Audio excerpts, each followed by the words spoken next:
be live. Let's see how it goes. We're live. Everyone thinks because you're a zombie, you don't know good coffee. Well, they're wrong. There's only one brew that gets my seal of approval. Deadly Grounds coffee is my guilty pleasure. The aroma is so intoxicating. It brings all of my neighbors out of the woodwork. Deadly Grounds coffee. Coffee to die for and zombie approved. It's good to get a little deadly. Use the front door! Oh, they're so disgusting.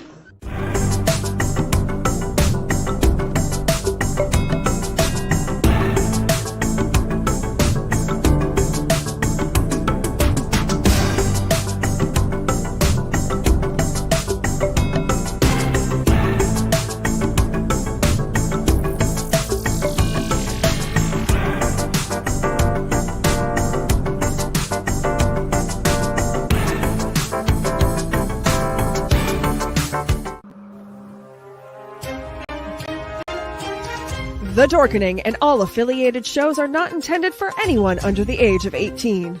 The following may contain discussions or scenes that have adult situations, graphic violence, nudity, strong sexual content, and graphic language. This show is intended for mature audiences only. Viewer discretion is advised.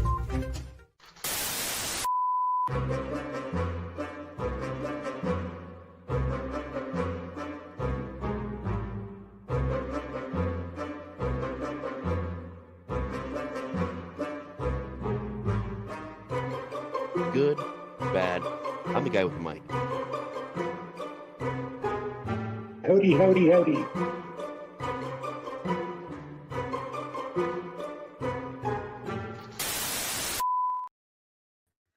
Hello, hello, hello, my lovelies, and welcome to another episode of Padded Cell.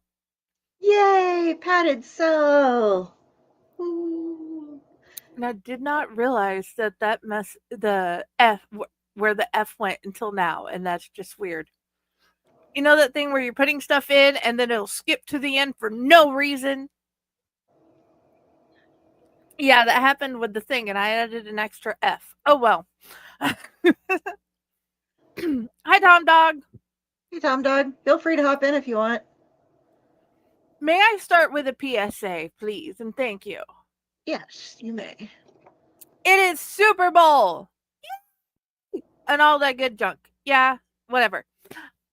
Now, I need everybody to understand it's Super Bowl, so therefore everybody's ordering out. You may be like us, and you don't have a choice. Or you may be like, hey, I really don't want to cook at Super Bowl. Somebody else make dinner tonight.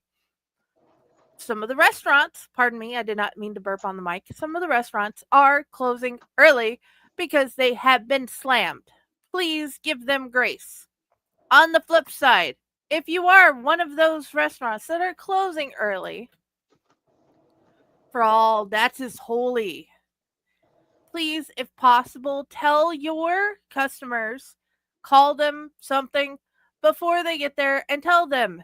That way they don't drive to a whole another town to pick up their order just to be told, hey, we were not able to make your order because we have no product. I would not have screamed at you if you said, hey, we cannot make your order because we have no product. We ran out. I would have been, okay, thank you. Have a wonderful night. I hope you get some rest. So, that is my PSA for the people who are buying the food and for the people who are making the food. And be kind, because your delivery drivers and such are working way, way, way harder than they normally are. So, because, yeah, be kind to the restaurant workers, be kind to the drivers, be kind to the people you talk to over the phone to make the things, okay? They deserve your kindness because they're making your food for you and delivering it in a lot of cases. Brad and Oscar loves you. So, all you delivery drivers and people who are getting food and everything. And hi!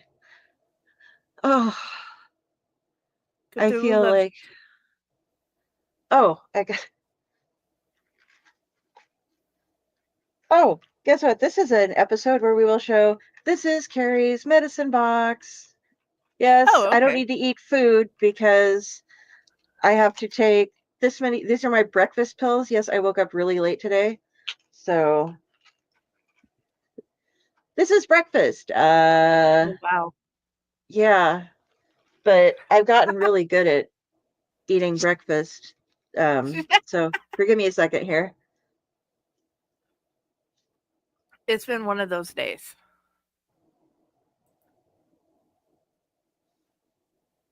All done. Yay! Whereas I have like a well, not even half started plate of nachos, and I get a blizzard because I am special. But also, yeah, it is being a week. It is weeking hard. Yes, I just got called beautiful soup. Beautiful soup. Yes, lovely Drew Mallow just sent me something. He was like, "Good on you, you beautiful soup, soul." And I'm just like, "Beautiful evening soup." Get it right, Drew. And besides, Uh, Drew, if you're listening, we love you. and Ratatosker loves you too, even though you mercilessly make fun of him. Oh, so how's it been going, everybody? I Uh, mean, let's see. It's been 81 degrees, 80s, 75 to 80s in the last week. Our air conditioner's dead. The dishwasher's been acting retarded. And, um, yeah, the usual stuff. it's like 25 here right now. We were supposed to have all these yesterday. It was like, you're gonna be full of ice and snow, and it's gonna be like terrible. And beware, because we're in Nebraska, but we're in Lincoln, Nebraska, so we have our uh, cone of safety that goes out and like redirects the storms. So we went to go get pedicures yesterday. Yes, I get pedicures because Awesome. yeah, I got a weird color though. Like I usually go with a dark green to match my lipstick, and they no longer had one. So I picked out this like shiny purple. And when you see the colors all next to each other on the color selection, they sometimes, because they're next to other colors, look different. They like are set off, they pop. And then when you actually see them, I have old lady toes today. They're like metallic magenta, but more on the puce side. Like it's like really dark puce. So I'm kind of like, I would not have picked that nail polish color if I had known what it's going to look like. But, you know, but yeah, so we got picked up and mom's like, oh, look at all the ice and snow. Because we had none, it went to South Dakota. Our cone of safety was in like overdrive and just like, go. So my cousin got it in your place. Yes. And I got a pedicure. We love you, Mandy. I Sorry don't know about if you ever that. watch, but we love you, Mandy. And yes, pedicures are both like a good mental health thing because you get to sit in a massaging chair while somebody like they do the little massage on your legs and stuff, and and they don't mind if you don't shave your legs, by the way, just so you know, they are used to dealing with hairy people. It's okay, but most people shave their legs beforehand, and I tried, but I was like in a hurry and I just used a clipper. And it was like, it looked great in my bathroom where I have shitty light. But when I got there and I'm under the like white super light, I'm like, oh, wow. I Miss like, entire strips of hair. yeah, yeah. And I didn't get close enough to where, like, I don't know how my head, like this far away from my leg under certain lighting can be like, oh, that looks really good. And then all of a sudden, like sitting far away, I look down and I'm like, oh, my whole leg is like, I buzzed it, but it's still like that long. But yeah, so pedicure is nice and relaxing, and they rub hot stones on your calves, and you go, oh, Ooh, it's so that's nice. nice. And honestly, I need it mostly because I like from years and years and years of working in like boots as a server or a cook, I built up really bad calluses. And here's the thing, guys, even if you haven't done that for 20, 30 years, the calluses that you build on your feet will never go away. They will keep coming back forever, even if you walk around barefoot in sandals and aren't doing a lot of work. So, before I start cutting myself open every now and then, I need them to go in and chisel them off for me. But yeah, so that was cool. I hope I didn't gross out whoever's watching. But yeah, callus removal. Hey, Tom Dog. Hi, Dum Howdy. Dum. I've never seen you wearing a My hat before. You look all cool and shit. You're like, hey, Ew. kid. Hey, fellow kids. How you doing? Hi, you fellow kids. Now I just need a skateboard. I've never seen that movie. I know the meme. Neither did I, but I seen the meme. And Jenny, I would like to say I enjoy your hair. oh, good. Thank you. I just made it lighter to see what And happens. Ratatosker is not having any drink today. I see. Oh, he is. Oh, okay. He's got his What? makers. He's just not holding on to it the whole time because Oh, okay. I've been moving things around a lot. I had to take my pills, and I took them with my Coke Zero. And now that I've taken my pills, because of this fucking week, There you go. yes. So what's the drink that he has today?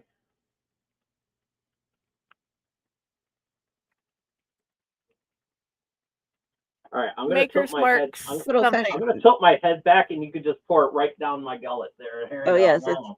it's good old Maker's Mark. Okay. Great placement, guys. Hey, we were doing pretty good with having Ratatosker and Mojo like hanging out the other Yes, day. I see that. I see Uh, that. See, he, I he had we're watching the Super Bowl, and he pretty much drunk everything because he betted everything on the Chiefs like I did, and so he's pretty much losing his friggin' mind right now because he's losing money and he's got to pay the bookie. Who's So the chief? I don't even know who's playing. Chiefs and the Eagles, and the Eagles are crushing the Chiefs. The Chiefs Okay. have scored no points so far, and Patrick Mahomes got sacked 5 times so far. Wow. I Yeah, don't he I is don't know playing much about the horrible. Chiefs. I haven't kept up with pro ball for quite a few years because Yeah, I used to be a Green Bay fan, and then they got rid of Favre, and then I got confused, and then I dated two Steelers fans back to back, so it was kind of like, okay, you become a Steelers fan, and then I just, you know, I don't know who to follow anymore. My sister's still all Green Bay, but my family is kind of a big mix up of stuff because they like to insult each other because it's like the different it's crazy how aggressive it can make like family yeah, gatherings and stuff to have just different yeah. football players as your oh, Jenny, I thought you were gone. But Oh, I'm still here. It's Come just that part on. where I have no food until just before the show. So while you guys are talking about things that I know nothing about, I was stealing bites. oh, okay. Um yeah, no, I do things with Green Bay for my sister. I think my aunt, There you go. they've been big fans of the Cowboys for a long time, and I have a problem with the Cowboys um historically because way back in the day they treated their players like terribly. Yeah, Like if you're a football player there, you had a full-time job as well in order to just have employment, and they were like finding out when they played different games, like they talk to other players and they'd be like, yeah, we got this for the bonus. They're like, you make that much a year? And they're like, no, I made that much as my bonus. I make this much a year. And they're like, you guys get paid to play like a living wage? And so I don't know. I guess they've changed, over the years, but it's still just like that was a really bad start to a pro team. So, and I learned all these things because I dated somebody who was a football fanatic and would watch things. He didn't believe in wearing headphones. I would be in a different room reading, and he would be like, I am going to use the biggest speakers with the loudest volume so that everybody in the building can hear the documentary that I am watching on every football thing ever. Oh God, it was so horrible. But yeah, so I'd be like reading something and I'm like, well, I just learned the entire history of the Cowboys. I learned all about other football teams, and I've been purging it from my mind ever since. Hey, Ron, how's it going? I'm tired. Oscar, he's scared Why is he scared? because the nuts are hunting the squirrels, and he's a squirrel. Well, we're the nuts. You are tired? Yeah. Okay. I am just gonna drink. This is like tonight's goal. I do have a question. Has anybody watched the movie for tomorrow? Not yet. No, I have Yes. not. Okay, well, Jenny, if you have, is it safe for me to watch? It's a trauma movie. Oh. There's some flashy lights from the cops, but Okay. Other than that, it's okay? Because I could. from what I could tell, Okay. If you're familiar with Trauma Vision or Traumaville movies, with Larry Kaufman and all of that, Toxic Avenger, etc., etc. What's the name of the movie again? Monster in the Monster in the Closet. Closet. Oh, okay. It sounds bad. I should be.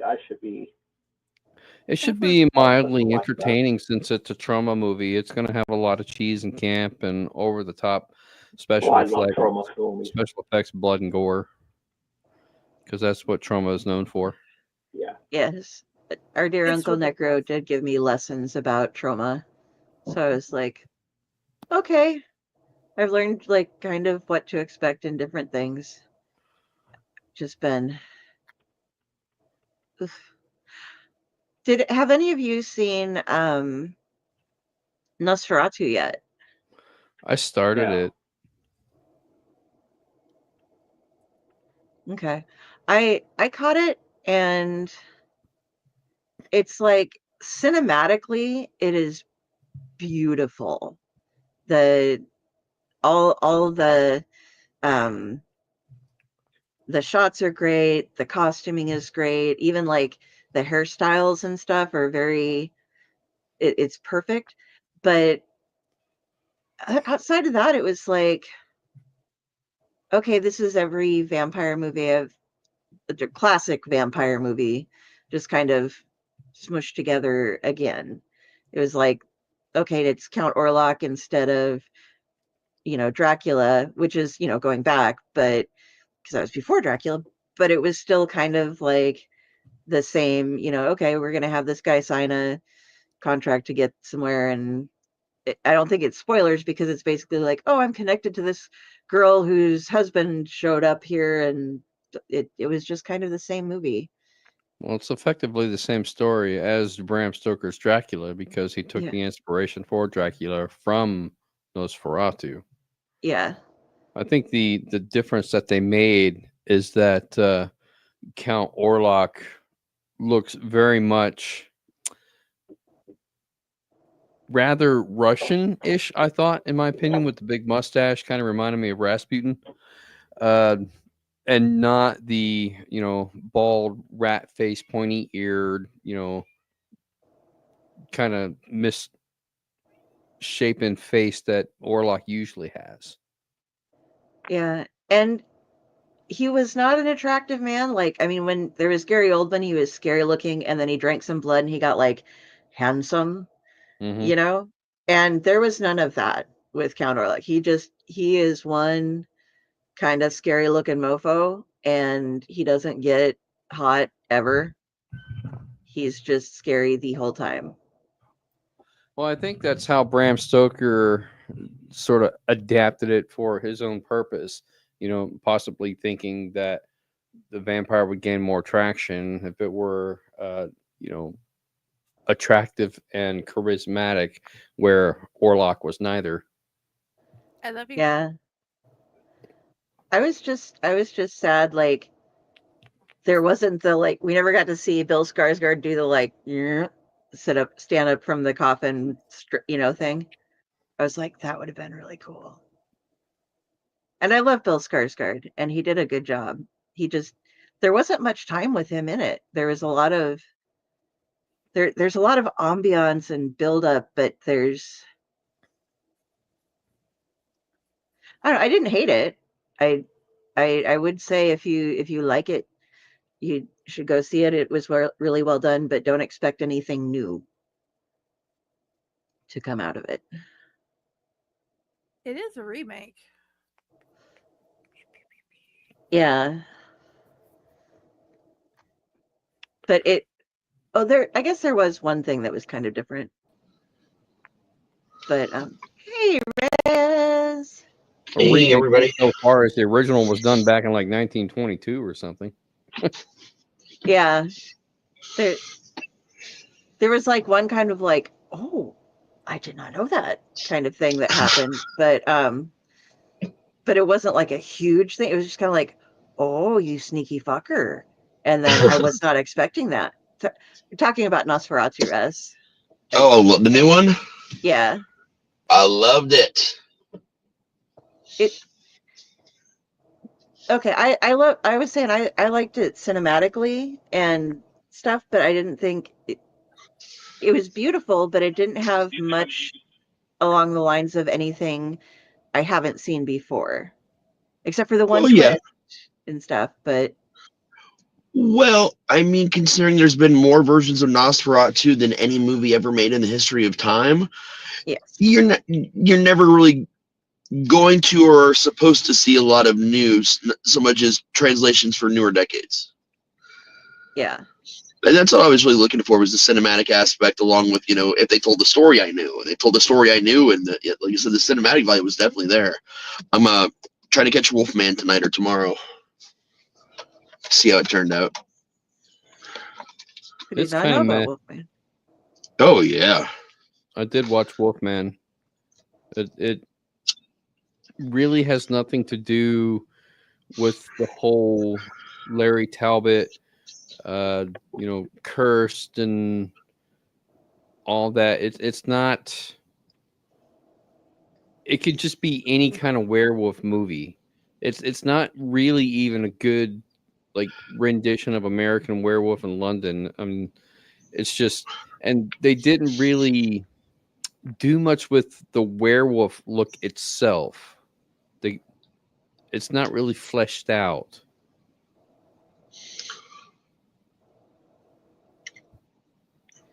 I just watched American Werewolf in London for the first time this year. What? And I watched it because of that Retro Redocticus episode where they said, like, watch a classic movie that you really should have seen, but you never got around to seeing. And That's a I great did. movie. Yeah, I was actually the first one that they had play in their who'd seen the movies. But I was like, okay, the transformation scene was groundbreaking. That was like amazing. Yeah. But the rest of it, and I had to look up, like, they filmed the porno before they filmed the movie because it was supposed to be in a like cartoon theater, but they didn't have those anymore in London. They switched them all over to adult theaters. And so they had to make their own porn to show during the thing because it's an ongoing trope with the director that they feature that and everything.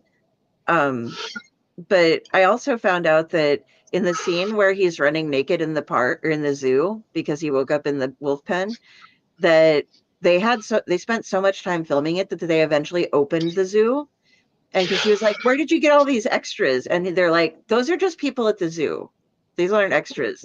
So he's just like, "I'm running around with my junk hanging out for like little, like zoo customers to see." They're like, "Pretty much, yeah." Yeah. The thing I didn't really understand about American Werewolf in London is him seeing his dead friend, or the one that died before he was bitten by the werewolf and started turning.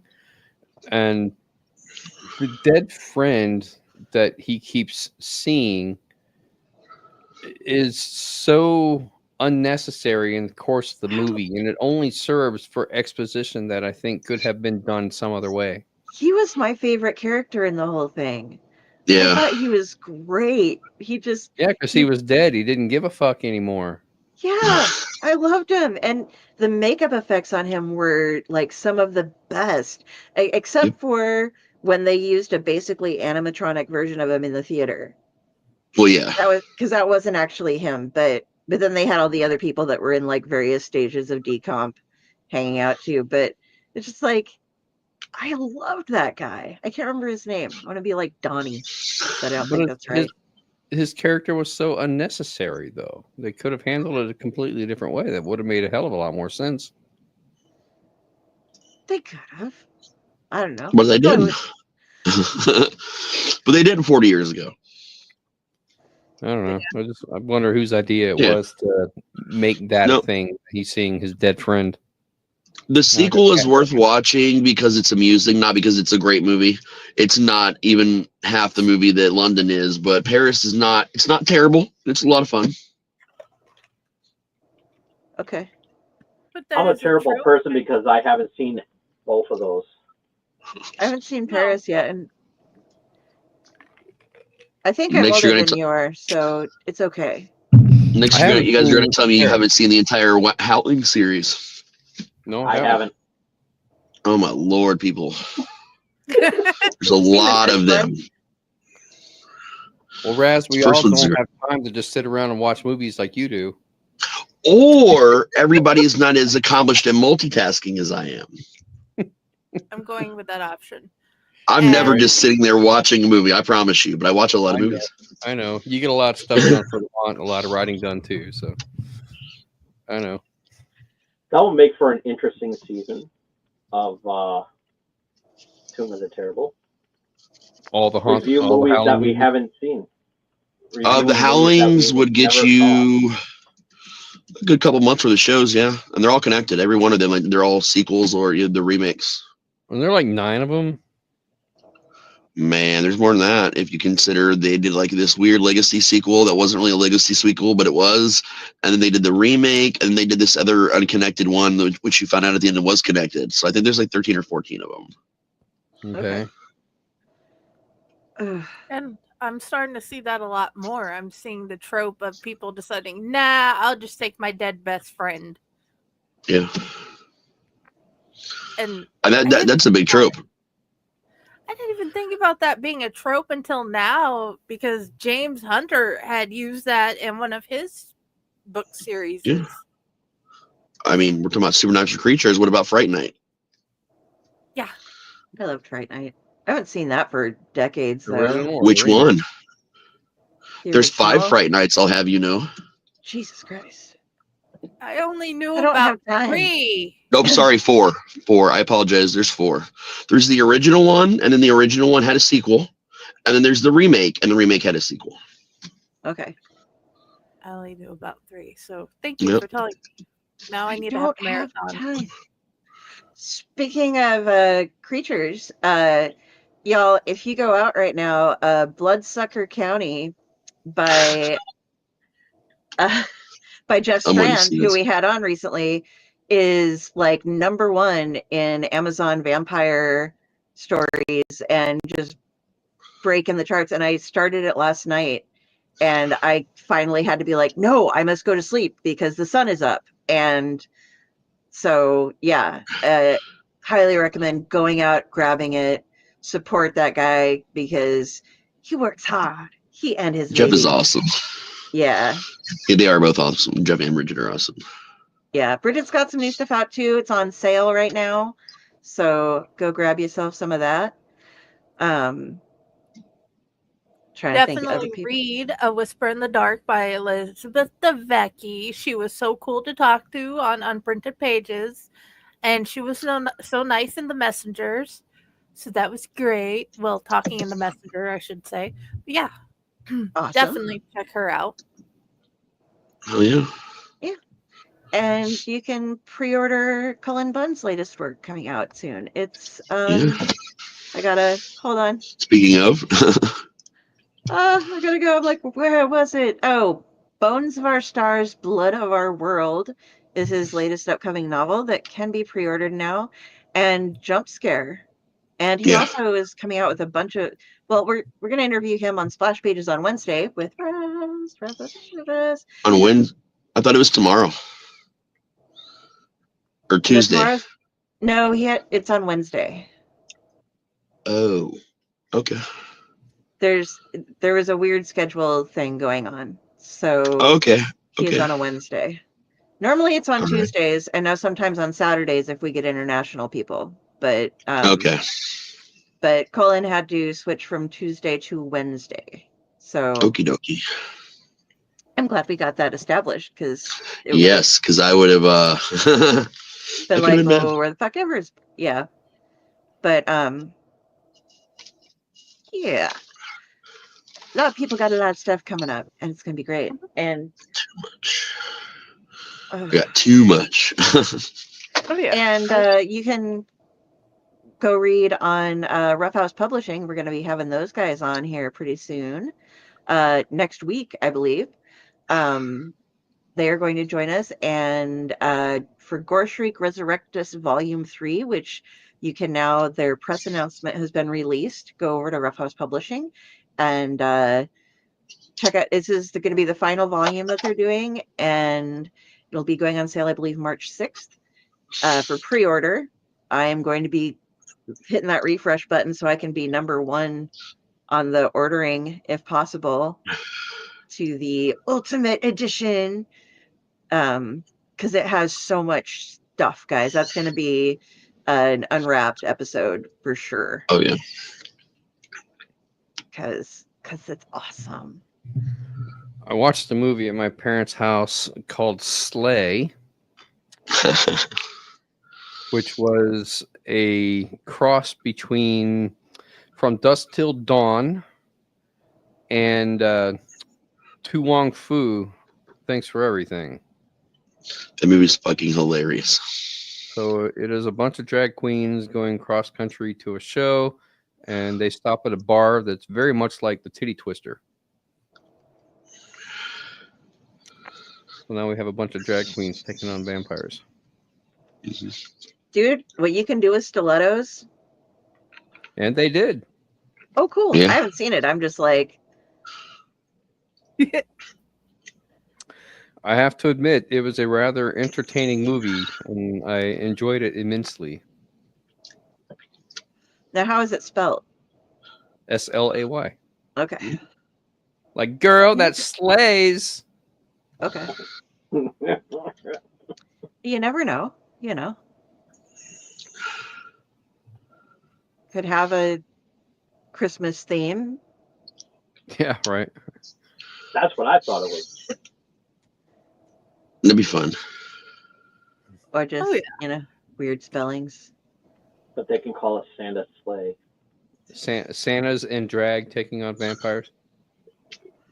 That would be fun. I would watch that. We can Don't do we that. just call them elves? Dude, seriously. The I can't remember his name. He was in Lord of the Rings, and he was Orlando Bloom? no. Orlando Bloom wasn't in the Matrix. No, the guy who played Mr. Smith in The Matrix. Oh, yeah, Hugo Weaving. Hugo Weaving. Hugo Weaving, yeah. He made an awesome drag queen in Priscilla, Queen of the Desert. He did. He did. I've seen that. I do enjoy him though. He was also Red Skull. He's an attractive man. And Megatron. Mr. Anderson.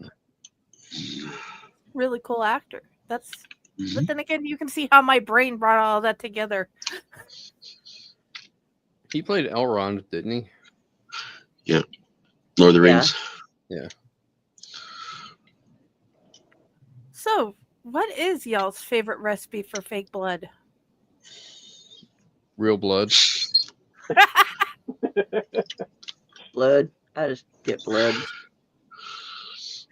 I prefer a light clear Caro syrup with a combination of red, blue, and yellow food coloring and a little bit of powdered sugar. But it also depends on what your consistency is, because if you want to make like special effects blood, you want to use well, there's just a lot of different ways you can make blood. That's a fun blood to make. That's also edible. So, it's one that can be made with children as a beginner Yes. blood. Thank you. Yes. It's also used in major films for a lot of times you have to have blood in your mouth because it literally tastes like candy. It's actually delicious if made correctly. Okay. With the food coloring in it, though, does it stain your skin? So, because of the Caro syrup, not as much as you would think. Or the other ways I make it, the stuff I add into it makes it stain less, and it's really easy to remove. One of the best ways to remove it is with foaming hand soap. Unless you can get like old school, like 70s, 80s Pond's cold cream, because that shit will take off anything. My stepsister has been using that for forever, and she Mhm. has very nice skin. Yeah, that shit will take anything off. And old school Aquanet hairspray, if you spray it on your hands and rub it on your skin, it'll come off that way too. Aquanet orange. So, Yep. What would the 80s have been Maximum like hold. without it? There was a girl I was a cheerleader with, and she would like wake up at 5 o'clock in the morning to get ready for school, and she had like permed hair, but she would curl it up and had the like it went around her, but it was like solid. And like one of my friends from a different wrestling team, I was sitting around and chatting with some folks at a big tournament that we were at, and he was looking over and he's like, "Do you think if you walked over and like pulled one strand, like her whole head would move?" You know? Probably. And I was like, "I don't know." And he's like, "Do you have a quarter? I want to see if it bounces off. I just really want to try that." Oh, yeah. And I mean, honestly, because it was like one solid chunk of permed. There was one girl who her hair, they did the bangs, and this girl's hair, her bangs were just like, it was all part of the same thing. But you know how they did the bangs? They'd go down and then they'd like tease them up really tall. Yeah.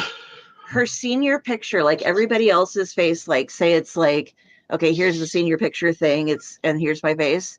Like her bangs were so tall that it was like her face was like this big and her hair was out and up. Like it was crazy. She did not fit in the screen. They had to shrink her picture to fit her hair in. Folks, it I'll be was right back. nuts. Going All AFK right. for a minute. All right. All right. So, you guys have helped me collectively corrupt my children. I have one that has decided he only wants to listen to Minecraft creepypastas right now. And I have another looking up videos to study how they make animatronics and use them in haunts. And Yeah. then she's like, "Will Raz or Pyle talk to me?" And you were busy, Raz. Yeah. So I got Pyle to talk to her, and he explained everything, and that was so cool. But I just want to make sure you guys know I appreciate you guys help me corrupt them. Come to the haunt side. Yeah, they're working on it. Oh yeah, we got our big all of our shows coming up this week, and we got our first ever comedy show, Hellbound Humor, on Thursday. We have our haunt only on Friday and our murder mystery dinner and haunt on Saturday, and there's still so much to do. Oh, thank you. We got Rod's gonna be there, Pyle's gonna be there, Matt's gonna be there, a bunch of alligators are gonna be there, man. Nice. Sorry, I had to go blow my nose, and I didn't want you all to have to hear it or see it. So that might be an ongoing thing for the night. So just so you know, if I keep popping out, that's what I'm doing more than likely. The trees I'm are just finally killing getting to them. the Allergies. I'm finally getting to the point where I'm like my sinuses are bothering me a little bit less because I was so sick last week, dude. Then I had the convention, and then all week I just been dragging ass. How was the convention? Oh my god.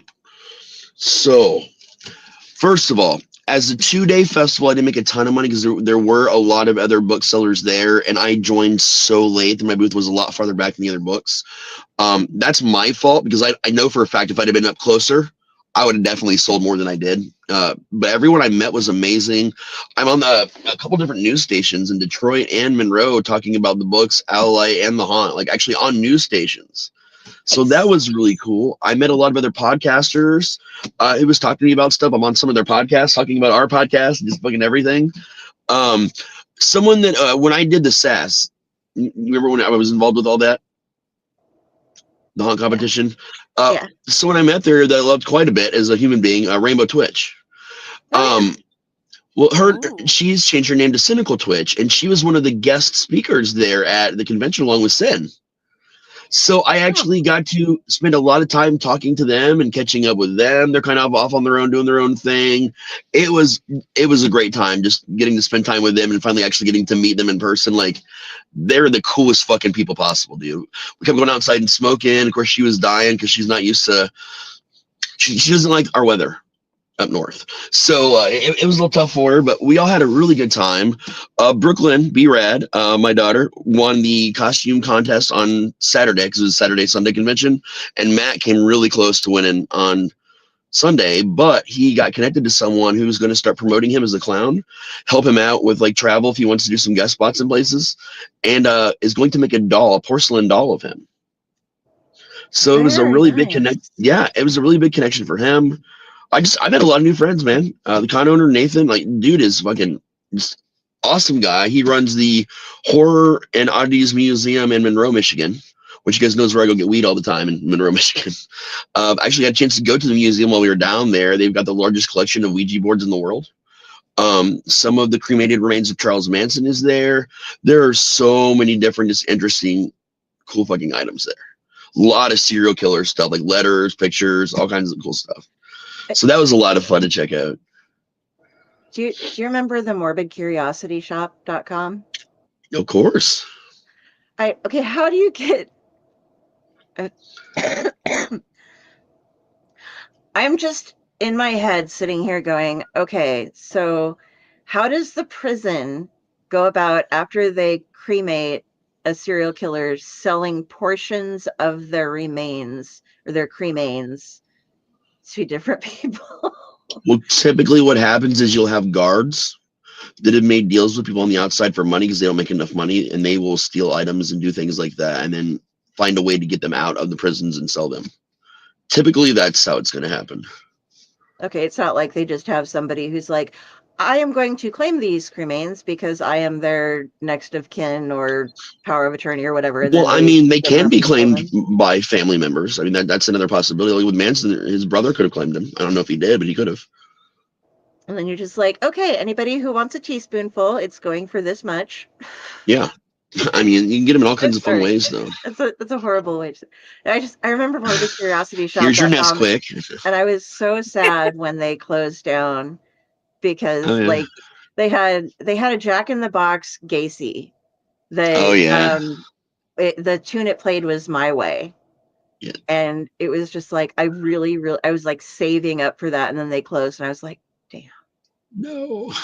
I'm sure I could find one somewhere, but it's gonna be like it was like $150 or something like that just there. I remember that one. Find like, and it might have been even more, I can't remember, but at that point in time it would have been, that's a lot of money for one of those, and still is a lot of money for something like that. Yeah, still would do it.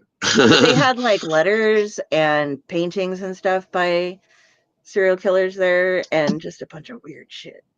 And a lot of that stuff is a lot easier to get than people realize. Like, I know Nathan got a bunch of stuff, and he's selling or about to sell a letter that Eileen Warnos wrote to someone because he had a bunch of stuff of hers, so he was trying to let some of it go.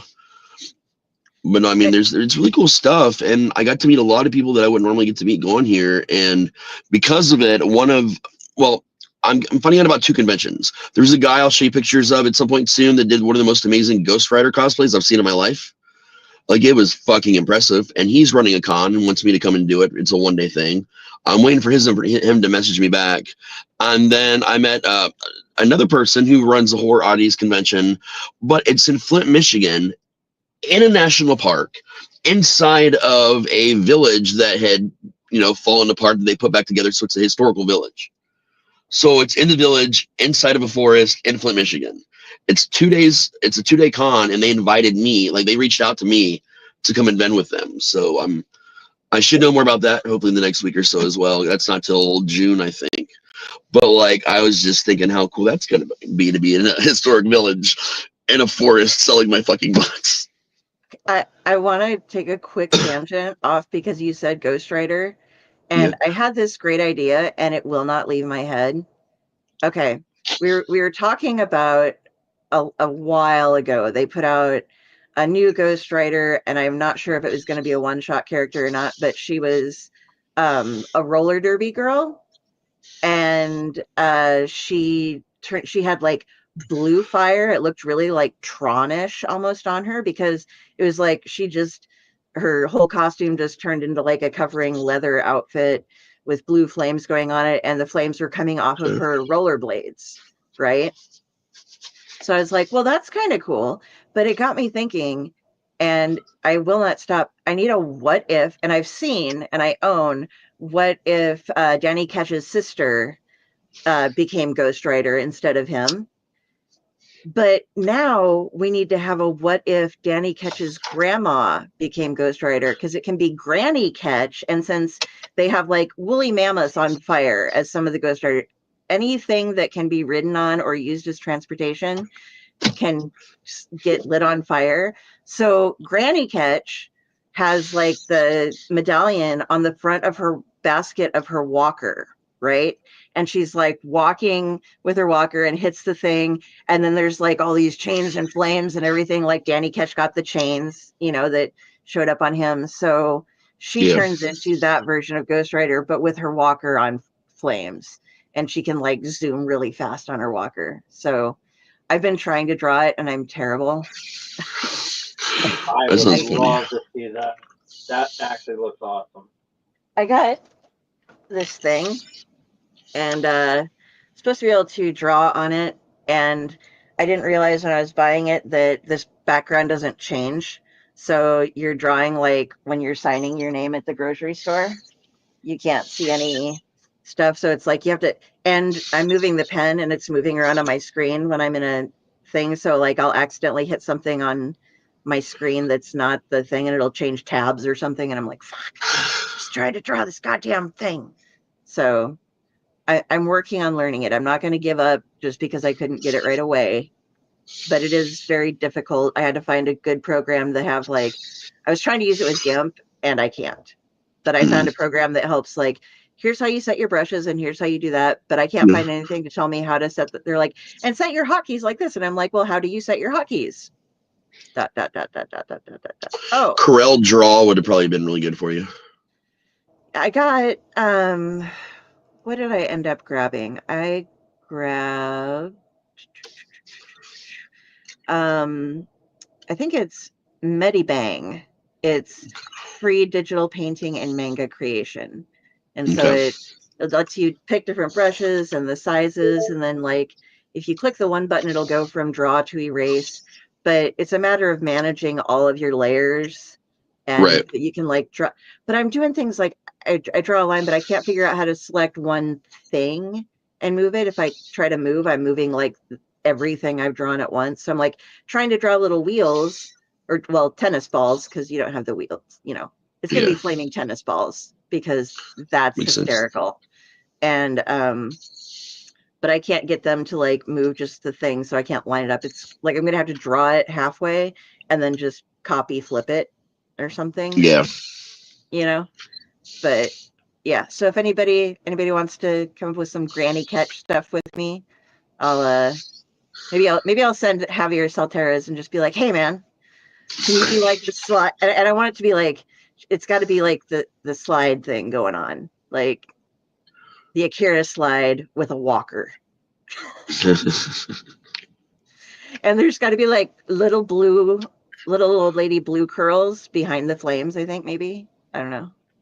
I might be going way Or overboard here. flames coming out of the curlers.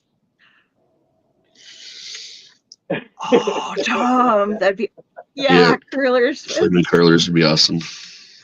And instead of the, or maybe even instead of a walker, she could be riding on a rascal. Yeah, That's what mobility those are scooter. called. Okay. Well, that's one of the name brands of them. Yeah, they're mobility scooters, is what they're called. Yeah, we were talking about those. I was talking about those with somebody the other day, and we were like, the scooter thing that people use when they're old or just need help getting around. That thing. Yeah, it's a scooter. Yeah, what's it called? I don't know. And speaking of scooters, boys and girls, if your city happens to have those electronic scooters that you can like stick in a credit card and ride for a while and then like just leave them wherever, please do not leave them in somebody's driveway, behind somebody's car.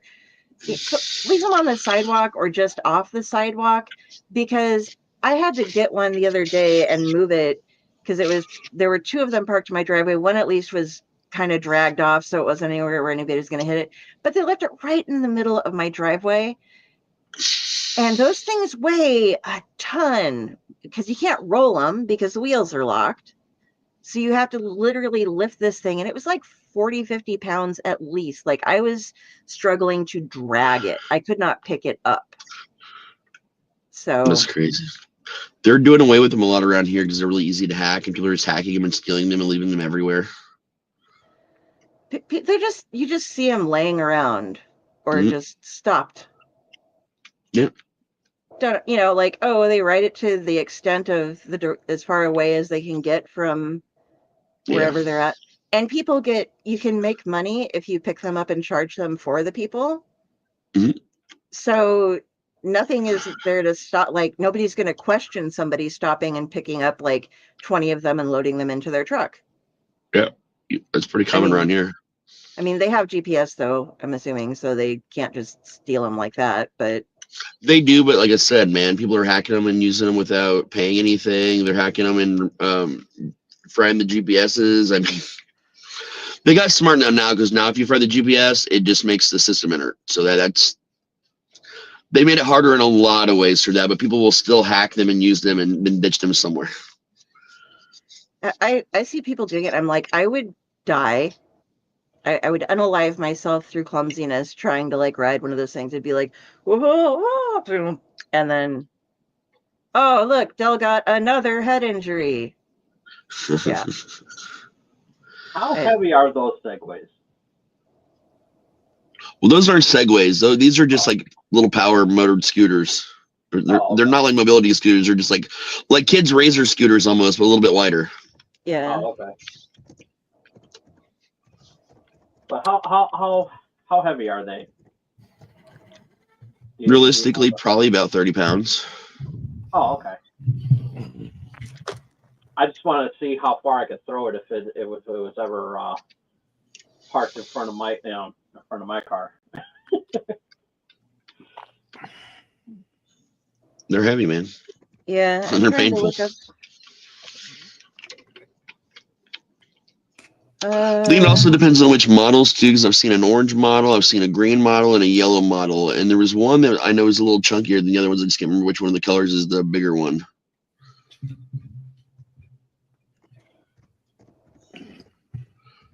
Gotcha. So let's talk about something happy like leprosy. Have you had anything reattached? Many things. Okay. I'm still trying to grow my finger. I'm trying to see how they don't say how much they're giving me all these like weight limits as to how much they can carry, but it doesn't say how much the scooters themselves weigh. It's a lot.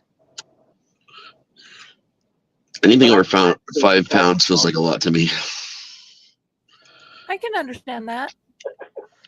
Like I mean, like I try to, I lift decent amounts of groceries, and my purse weighs like 8.5, 9 pounds, Right. and I carry that around always. I'm I'm going to have to. I'm going. You were talking about cons. I'm going to be going down to Planet Comic Con in March, and Colin's going to be there.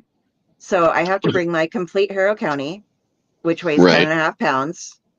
All of my copies of Bone Parish, and then I'm going to buy some of the other things just from his booth, because I checked with him, and he's going to have, between he and Outland Entertainment, who he works with, they're like right across the aisle from him.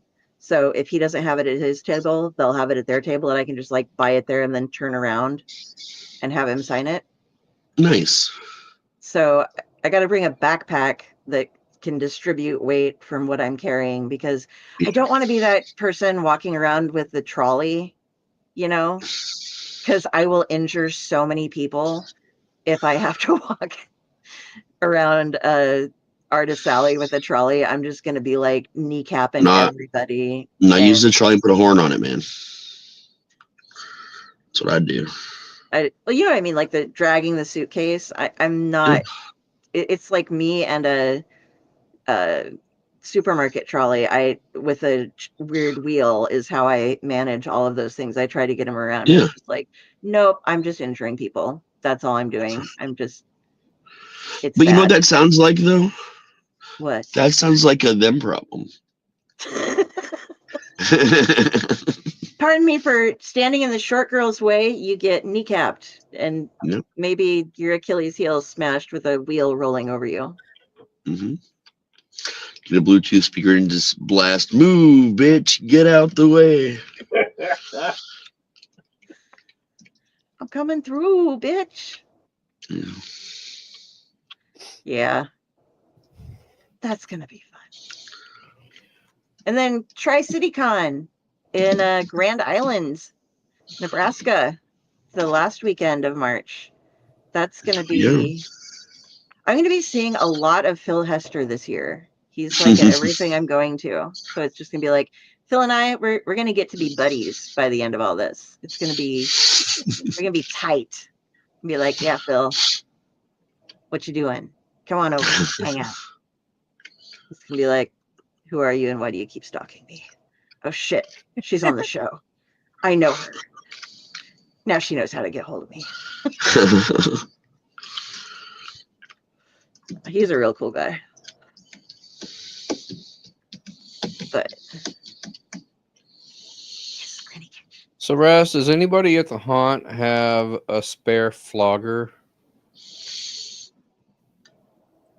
Not that I can think of, but no one uses them here except for you. My cat of 9 tails is down to 5 tails. Oh, that's not good. And I'm afraid that after this weekend, it's possible that it'll be cat of no tails. Right. now I'm picturing putting cattails onto something and just seeing them go poof when they I hit. need a new flogger. Yeah, I can't think of anybody that would have one here. I'm wondering if we should possibly take a trip to Lion's Den and You say I don't there's really wanna stores.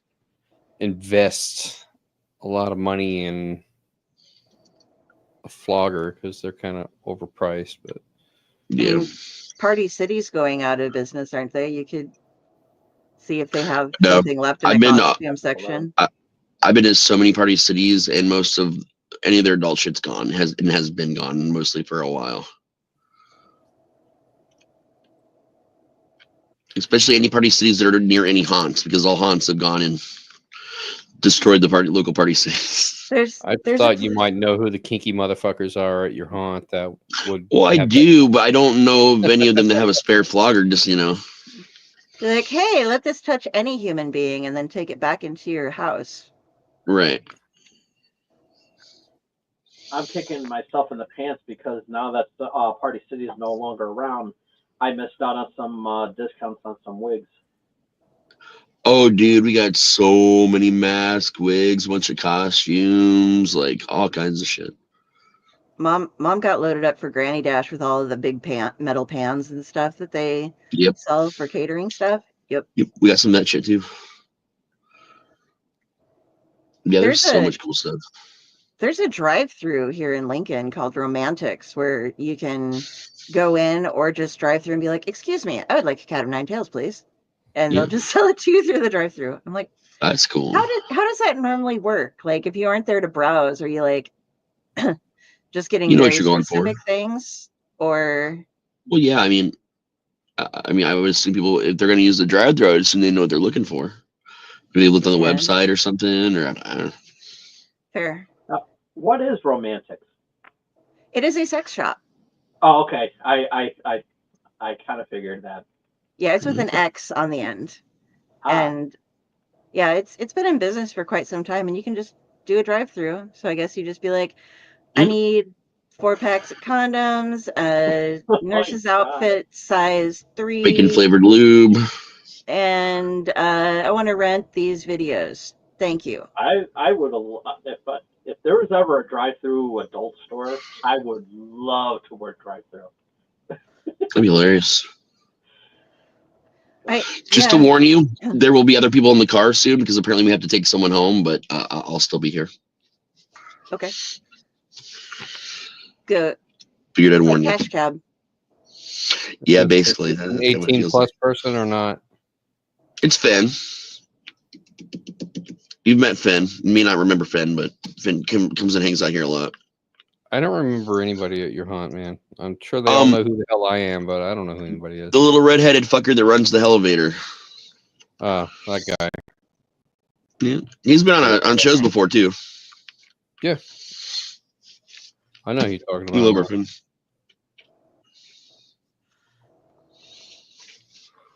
I'm bad with names. You're good. Because I just don't pay attention anymore. That's why I said the redheaded fucker that runs the elevator. I figured that was a really good description, and it works. So yes, points. Oh yeah, that guy. It's kind of like nobody knows me until you say, "Oh, Nurse Inya." Yeah. Don't worry, dude. I'm terrible with names too, and like that includes like Hi, I'm any Raz. guest I've had on a show. I'm just like, yeah. Oh no, I totally interviewed them. What the fuck does they look like? I have no idea. What did they write? Probably something scary if you interview them. Okay. Well, no, like not Clutch people I remember. All the Clutch people I remember, but like other shows, I'm just cycling through and being like, what's up? How's it going? Remember me? I don't remember you. I can't remember what in the fuck we talked about, but I'm sure it was quite entertaining. I'll go watch went to the show. We talked about that one stuff, and that was great, man. Yeah. Yeah. Oh, I totally had you on and asked you about panel 13. That's, or for some of the Splash Baby people, or like, I read your book. I'm pretty sure it was horror. Yeah. I bet you I didn't leave you a review because I suck at that. Even though I tell everybody all the time, leave reviews. Leave reviews because I don't. Because I need to sit down one of these days. I have like this list of all the things that Delphine needs to do. And every day it turns into a little bit longer of a list, followed by, what does Del do all day? She doom scrolls. She plays cribbage because she sleeps. I sleep. That's the problem is I'll lay down for like a 3-hour nap and I wake up and it's like the next day I have to like run and take my pills. Like, you missed this, Raz? I took my pills when we started the show tonight for this morning. Jesus. Because I slept through the entire day. Bad though. Because I was up late reading Jeff Strand's book. It was like, it's a good reason. Yeah. So, and it's really good. It's fucking weird, but it's Jeff Strand. So like good weird. Awesome weird. Like everything he writes is weird. Like not Cthulhu weird, like not that weird, but like bizarre weird. Yeah, he writes Bizarro, yeah. Yeah, it's been fun.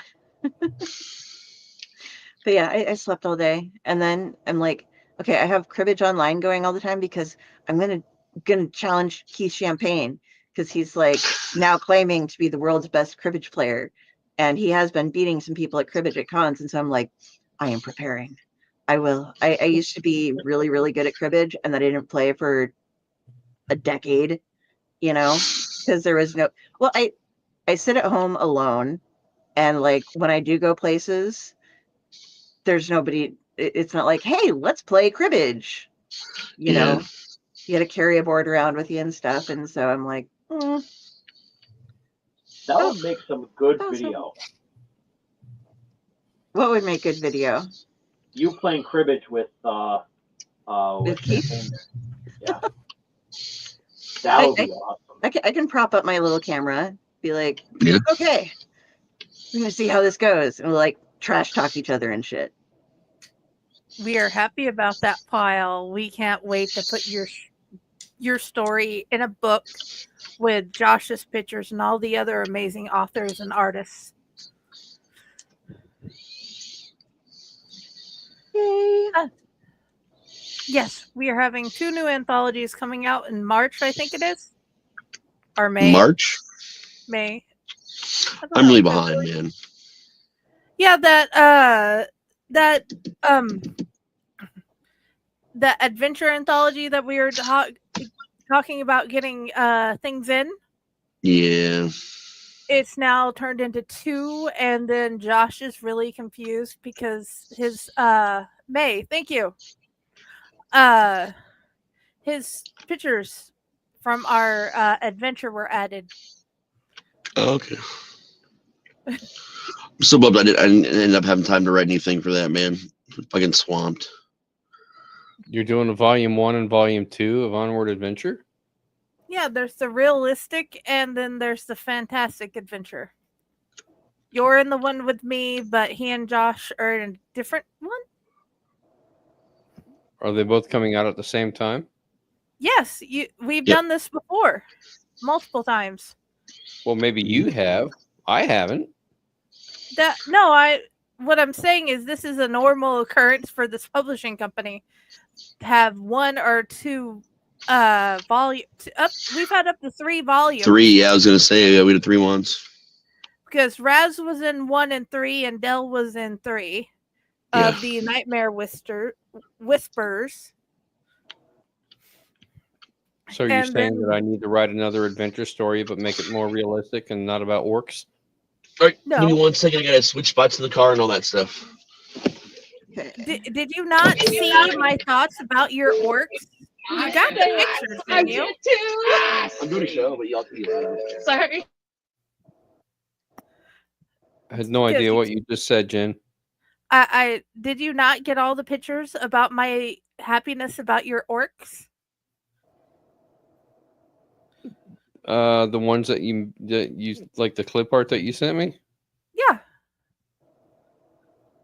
Isn't that? I thought I used one of those as like the page breaker and. No, I'm saying that was me saying yes, we love your orcs. Is what I'm saying. Okay, yeah, that's great. But now you're telling me that there is a separate volume that's going to be more realistic stories. So I'm wondering if I should write something for it. Well, there's going to be another round of adventure stories in the future. So you can write realistic or fantastic for next one. Okay.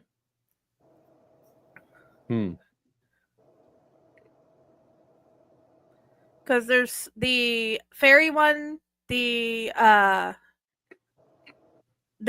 the adventure one, and then there's the horror one. I forgot the theme for this time, for this version's horror one. But we still have time for that. Well, I'll have to keep checking the Discord for the calls for submission so I can get the details, so I know exactly what I need to write. Okay. And that's what I told.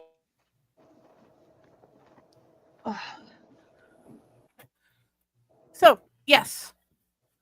I'll refind it and send it in the chat. Okay.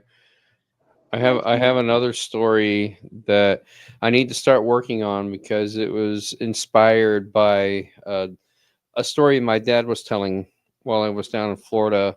And of course, his story is true, and my story will be very loosely based on his true story, but not true. Okay. So I'll be making a fictionalized account of his true story. That sounds like awesomeness. Oh, it And will be. Because he I love the concept of it. It should be a lot of fun. Paul was waiting to pick up a load. He's a truck driver in Cincinnati. And he had started writing a story. And then he sent it. And then he did not expect us to be like, yes, we'd like to have that story. We keep confusing him by saying, yes, your work matters.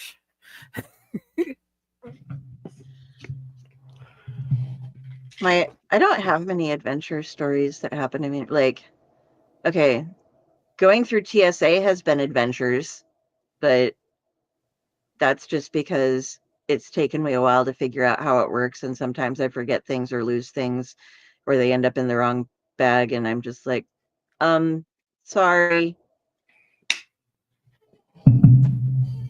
Go on adventures with my mom, but I sleep through most of the drive, so it's like, and then Carrie woke up to check into the hotel to go to sleep.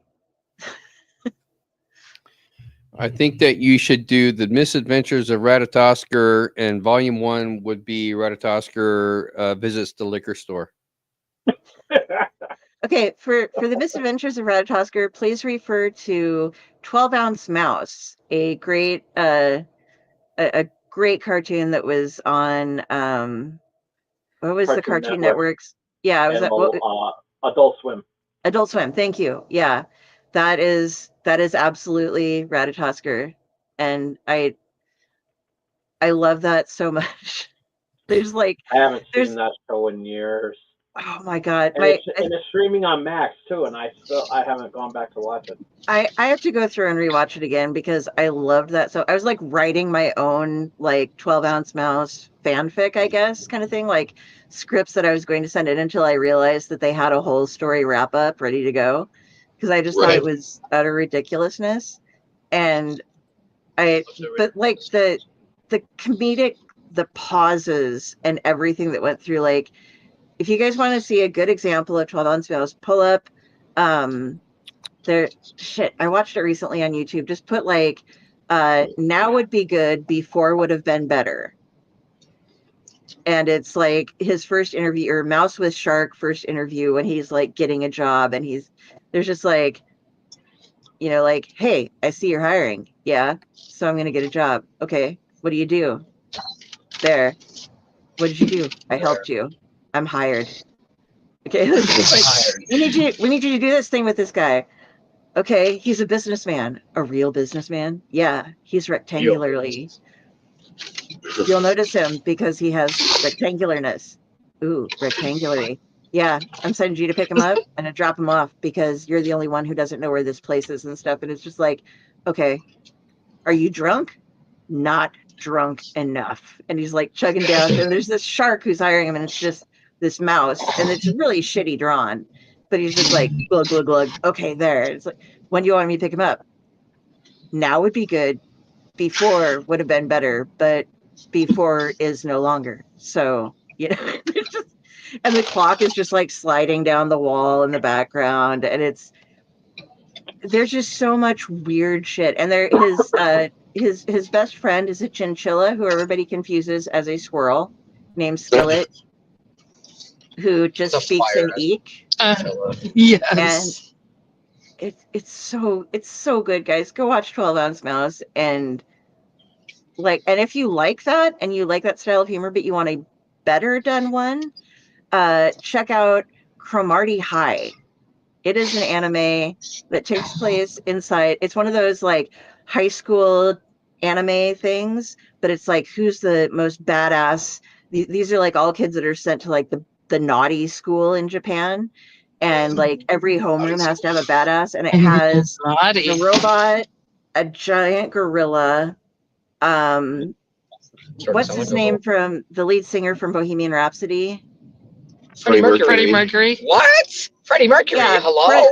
Freddie shows up, and Freddie like rides a white stallion into school, and he's this big hairy man, and he and he's just ready. Legit. And there's my favorite episode of that one. And they have like a guy with a mohawk, and the mohawk moves on its own, and just weird little things. But my favorite episode of that is like Mechazawa, who is the robot that does not realize he is a robot, and everybody's like he oils himself, but does not. Yeah, Mechazawa.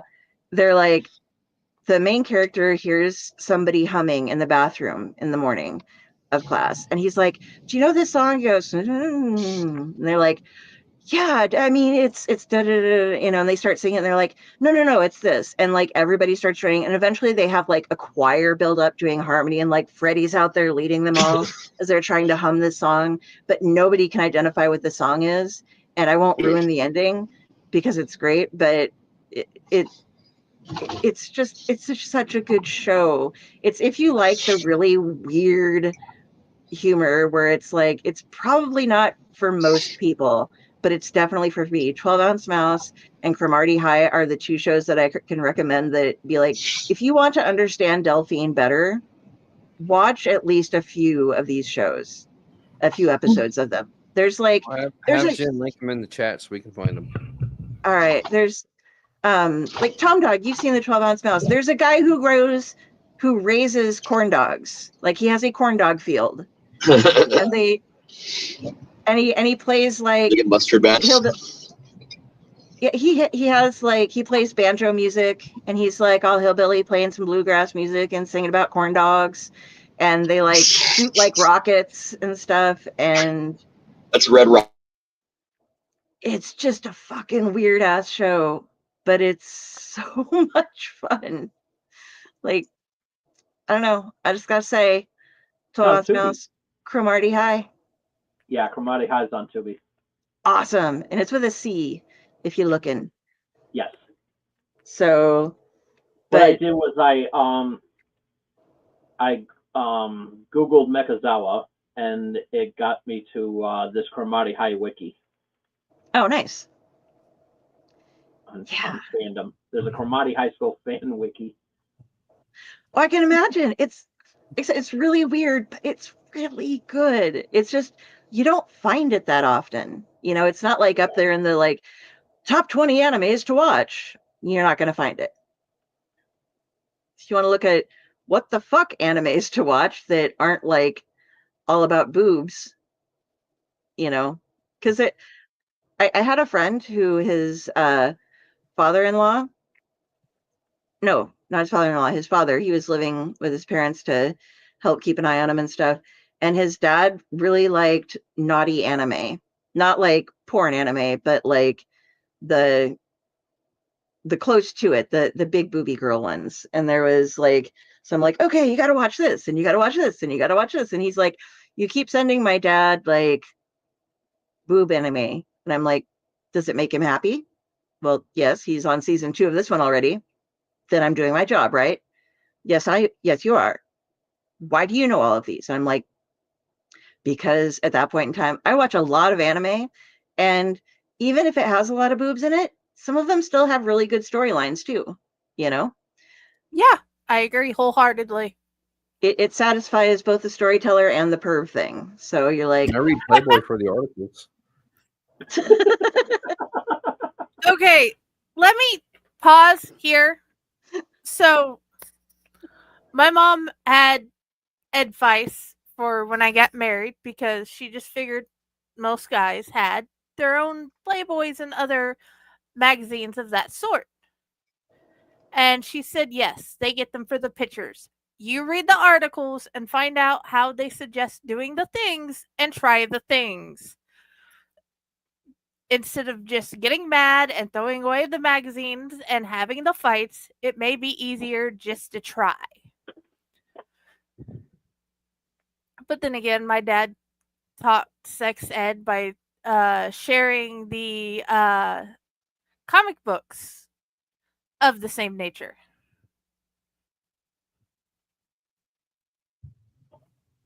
Did you know they made comic books of the same nature? yes. Oh, yes. I know. Dad learned things that I never knew existed at that age.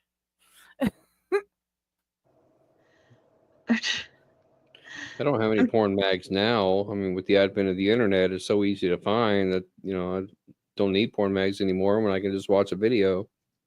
Exactly. Not to say that I do that kind of thing, because I don't, but if I did, then maybe that's the kind of thing that I would do. But I don't. We don't Maybe. judge here. You did you not see the stack of books my husband got me for Valentine's Day? All the ones that Book Talk said that women like to read. Apparently, they're all mine. I got about Just in case my mom happens to tune into the episode, I'm nice, clean cut, very strict Christian, that I never have impure thoughts or anything like that. and our favorite Bible story is the one where Jesus told the fig tree it shall fig no more because it didn't have any figs while he was hungry. We'll fig that. It is an actual story in the Bible. Jesus is walking down the road and he comes upon a fig tree. It is bare and he is hangry.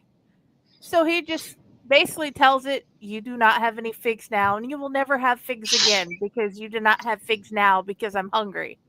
And that tree never bore fruit again. That's a dick move. Well, somehow I ended up on the dark romance side of TikTok, Book Talk, and they have what they call pitch black, which is like the darkest of the dark in terms of dark romance.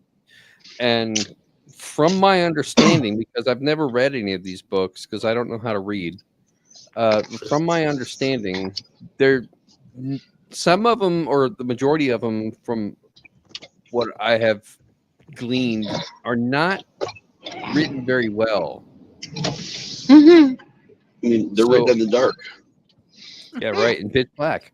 So I'm tempted, very seriously inclined to take a stab at writing one myself, just to see if I could do any better. But to determine that, it would mean I would have to actually read the books, and I'm just not sure that's something that I really want to do. Or don't read them and take a stab in the dark. You don't have to read the books to figure out dark romance. Well, I figure it if I helps to don't do read the comprehension. books, then somebody else who does read dark romance will tell me if I'm on the right track. Well, yeah, and you could write it and then you would have help, or I could send you some of the better written ones that are actually well written and have a generally decent story, and you could try that, because I can send you links to one that both women and men have enjoyed in the dark romance category. Jeannie probably highlights her books like, this is true, this is BS, here's some notes, or this could be made better by. No, Use more lube. Yeah, right. Like, this is false. Check out the amount of friction you're causing will catch the bed on fire. I'm having a super problem trying to find this one thing, but it doesn't help that I'm looking it up as anime high school warrior factions boobs. And almost all of them. Yeah, but there is a very specific one where it was like this girl comes to live with her like cousin and her cousin's mother, and they have to go to high school, and she has this little talisman that makes her a warrior that she gets from mom. It's like, you can never take this off. And she gets there and she's like, okay. And there's like different factions and they all follow different things, but she has to be a warrior. So like her first day of school, she goes in and just beats the living shit out of the first person that tries to challenge her on anything, because she's like, well, that's how I fit in. And her cousin's just like, no, just stop, I'm supposed to protect you and I don't know how because you're doing all this. And then they have like one girl who's like, her favorite move is the thigh squeeze and like knock somebody, like thighs around the neck and like choke people out with it. But all of those things apparently happen in many animes that I have not seen. But I'm trying to find that one because Powdered it actually has he flies through the air backwards and he does the flying butt pliers.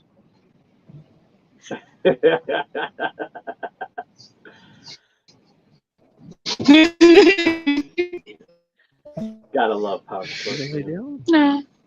Lay down. There you go. Good girl. What am I finding? No, none of these Alright. are what I want. And it's like I need to write down the names of stuff because I always forget. You Japanese. need No, to that's make how a to speak. document of favorite anime. I've done that a number of times and it doesn't seem to work. Like I forget. I'm looking like cremation jewelry. No. Media. Oh.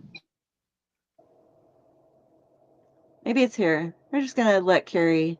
Oops, sorry, wrong show. Delphine. Ninjai, the little ninja, was a really good one that is not porn, by the way. If you ever. I love Ichi. And Fooly Cooly is fucking weird but awesome. Yes. Yes, it is. I agree wholeheartedly. No.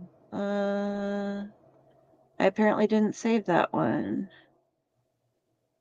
Do, do, do, do, do, do, do. You Dun, dun, dun, disappeared. dun.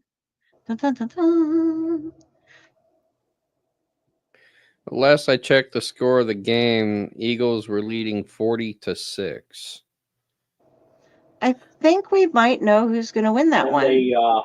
then the Eagles won 40-22. Oh, is it over now? Oh, Yeah. Okay. Okay.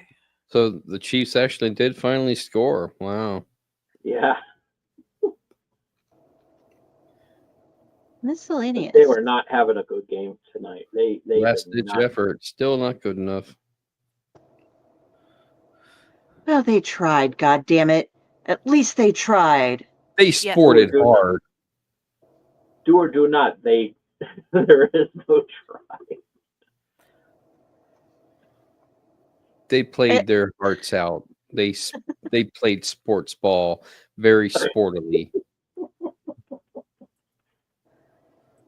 They sported more sporting than they sported before. All the sporting thingies. Yes. The reason I didn't have to have these bookmarked before by thing was because I had like, oh, look, I have an anime account on this anime site, and I just favorited all of the ones that I watched, and so I didn't have to remember them. And then those like went away, and so now Google Docs. I know I probably have one somewhere where I'm like, because I do write like, I actually just write things that are like things that Dell forgets. And it includes like names, shows, all the stuff that's like I get tip of the tongue syndrome for. Yeah. And I can never find. But I'm looking here and I'm just like, what the fuck? What did I save? Why did I save this? I've had that happen. It's like, why did I take the screenshot? What did I want to do with this? Right. Oh God, yes. Select color.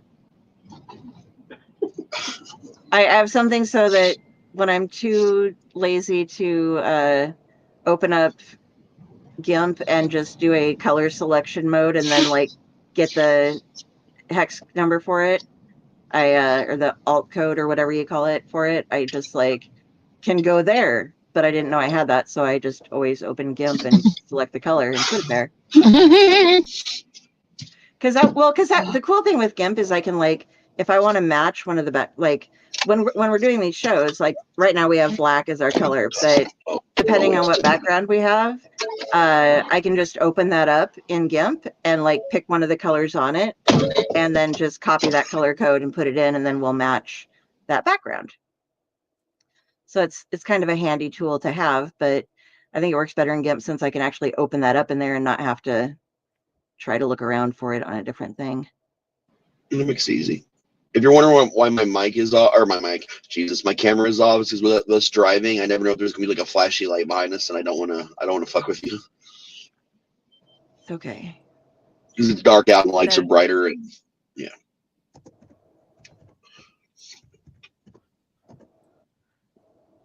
And the cool thing with Canva is it will bring up all the matching colors it can. If you go into the color tab, and then I can go from there. Insert tab A into slot B. We have a metal dragon statue that we're trying to figure out how that some of the tabs are like, are you sure you meant to cut it that small with a tab that big? Right. Ah, okay. You I found forgot. Yes, Ikitosen. sounds familiar. Bless you. Ikitosen is it also known as battle vixens. Is loosely based on the 14th century Chinese novel Romance of the Three Kingdoms, but Okay. it's all about a turf war in like high schools, and they wear very little and they bounce a lot. And yeah, it's it is not family friendly, but it's You funny. think? It's I mean, it has a decent storyline and it is amusing enough that it's like, okay, I can do with that. And I'm gonna pop away for a second, guys. I need to turn on my air conditioning. It's 22 degrees here, but I'm drinking wine, which means I'm overheating, so I actually have to turn on the AC.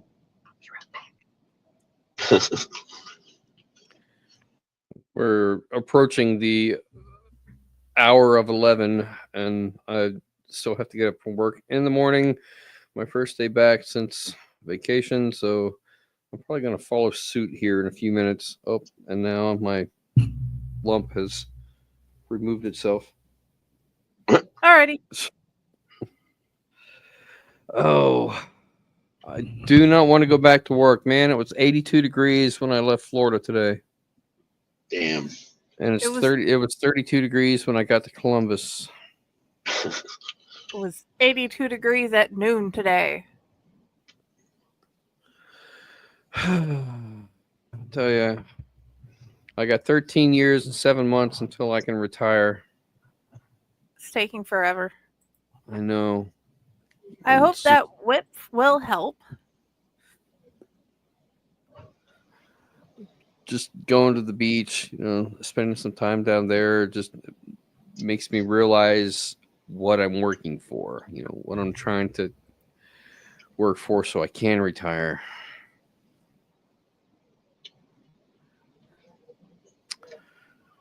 It's so hard to go back to work.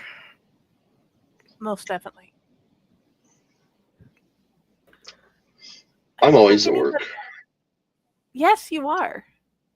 But then again, so am I. Yeah.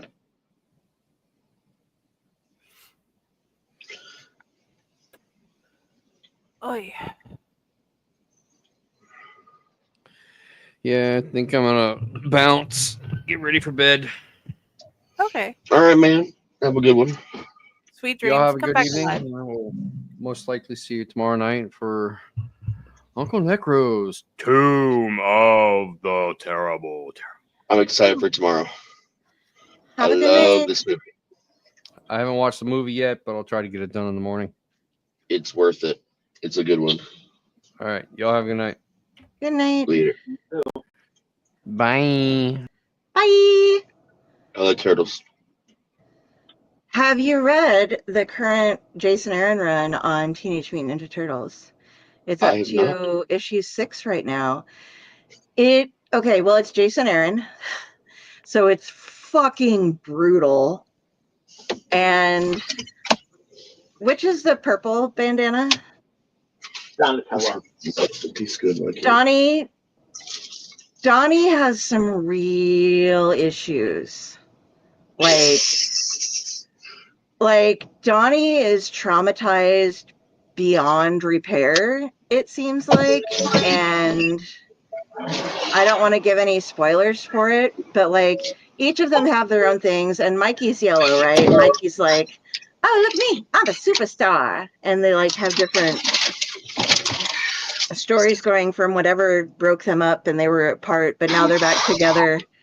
and shit's going down, and it's harsh, and like not just like the battles that they're fighting, but the mental battles they have themselves, like just coping with who they are now, and like, oh God, I'm back with my brothers. How the fuck is this going to work? Have you been reading it, Tom? I have not. I haven't. I don't think I've read a know Turtles about- comic since like the 90s. I did not know about that until you just brought it up. Okay, check it out. It just started, like I said, it's on issue 6 now. This is the first Turtles comic I've seriously sat down and read that wasn't like a crossover with something else, or so this is like my first real introduction to the Turtles. And I'm just like, holy shit. This is tough, man. Like these guys aren't your like little heroes in a half shell, turtle power. It's like, oh my God. It's fearsome fighting. Yeah, sorry, I know that whole theme. Yeah, it's been stuck in my head for a few days. I have no idea why. But they also are doing a Teenage Mutant Ninja Turtles Naruto crossover, and that's Why? one where I have no idea. But Coop was asking me, he's like, because he is the shell god. Yeah. He's like, but I've never seen Naruto, and I'm like, I am the Naruto queen. I have watched all of Naruto. I know everything about Naruto. I am obsessed with Naruto. And so he's like, okay, read it and tell me how well it fits in with the Naruto world, because then we can compare like how it fits in with the turtle world. And it's like the problem with all of this is that in the Naruto world, there are already like anthropomorphic animals, kind of, and there are some super villains and entire like cities that have already gone off and done like genetic experimentation and that kind of shit. And so Okay, well, it seems like it might fit. so it would have worked a lot better, but they decided to introduce the ooze into Naruto land, and it's like, dude, Orochimaru was past that shit like in season 1. And you're trying to bring in these turtles and like, oh, this is all new stuff, and it's like, nah, dude, they've done so much more than that like already. Oh, where'd we go? Here we go. But I'm kind yeah, of yeah, so if you watch Naruto, you're going to be kind of like, this ain't shit for I've them. seen a few shows, yeah. Yeah, and I they're also like, have I actually have a Naruto pint glass. Naruto what? I have a Naruto pint glass. Nice. It's in a box somewhere. I gotta I'll dig it out sometime. Yeah, I used to have it out in the open. It's awesome. Yeah, there's like a fight scene and they're wearing masks, and they like, I don't think the turtle writers know as much about Naruto, maybe because like there were like, because all of the Anbu, which are like the secret police kind of thing in Naruto, Yeah. the ops, secret ops, wear masks anyway. And so they're like, oh, who are these masked people? And it's like, well, they could just be Anbu, because that's what they all wear from every village anywhere, So it doesn't make them like, there would be no question of like, oh, we're fighting somebody masked. That's so new to us, So it's an interesting premise, but I'm not sure that it should have happened or that it should have been written the way that it has been, because it's like, you could have brought them in as so many different people's experiments that have already been trying to do that for forever, instead of creating a brand new city, an entire new country, and, bringing it all in. But they're like, what do people like? Oh, Naruto's popular, turtles are popular. Let's throw them together. I See what Why do not? love the crossover with the Turtles and Street Fighter. I have not seen that one. I have one of the issues, Oh, nice. and Does I think issue 1 with oh, with Ryu. Oh my god, the cover. You know what? Let me show you the cover. okay. Because that I can't grab because it's in my comic drawer. Yay! I need to organize my comics. They're all in boxes and really weird envelopes and in my closet stacked 10 feet high. But I need more boxes so I can put all this stuff. It doesn't And I fit. have issue 1 of Ghost Machine. Yes, nice. They're doing so well. Yeah, I know. I've been missing out. I've been missing out on that. The latest Redcoat was pretty good. It features Johnny Appleseed. Yeah, I saw that. And yeah, they get drunk and try to use magic and to make an apple giant so that they can feed people, but they don't realize there's a worm in it. Oh wow. Yeah, It's nuts. it's pretty well, it's seeds really, but That sounds seedy.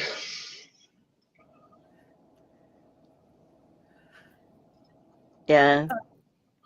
They're starting to cross universes because they've brought Junkyard Joe into Geiger and possibly Redcoat as well. And then they have Hyde Street, which when they're in the Rockefellers, they're going through and they're looking through multiverses, and they show like the Geiger universe, the Hyde Street universe, the Hornsby and Halo universe, and they're doing really good. Like everything they put out is amazing. So shush, Dog. There it is, right here. Issue 1 Oh with wow. Leo on one side and Ryu on the other. Oh, This that's nice. is really awesome. Do you know who did that cover? It's gorgeous. Let's see. Let's see. It was written by Paul Allor. The artwork is done by Ariel Medell. Okay. Colors by Sarah Meyer and letters by Ed Dukeshire. So that's probably the same artist did the cover. Probably. Actually, let me Google that. Okay. That sounds dirty. Let me Google. People Google you a lot. I Google myself sometimes. Yeah. I Google myself every day. Gotta have goals. I don't think I Google myself. Like, Sometimes I do it just to remember all the weird shit I've done with my life.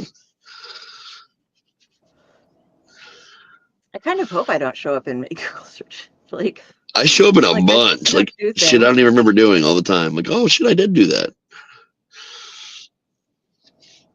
I did this and I did that. And Dude, I can find interesting people choking you just for the fun of it. And You it's can. so much fun.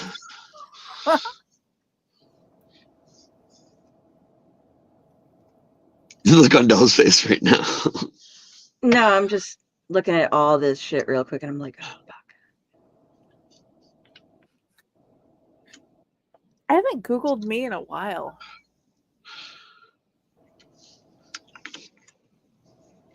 I keep on No, I finding don't Google you. You have a famous namesake, so you aren't going to be anywhere. Sorry.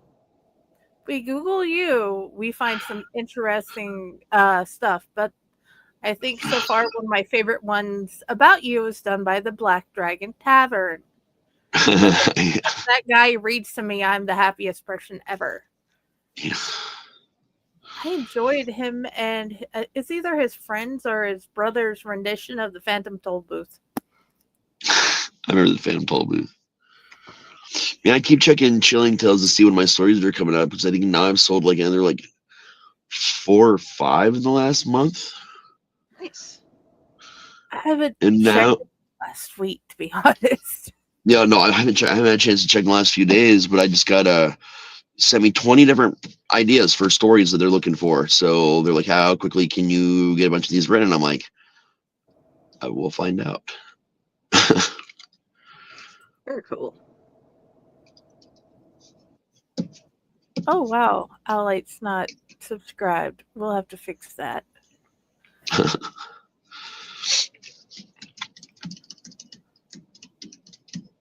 Tom looks like a scene from a sci-fi movie where they're like, okay. Yeah.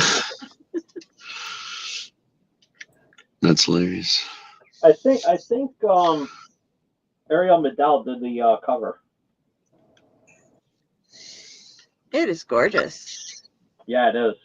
Is the story pretty good? Does it work? Oh my god, it's awesome. And I'm kicking myself in the pants for not getting more of the issues because it I don't know, I forgot how many parts it is, but it is really amazing.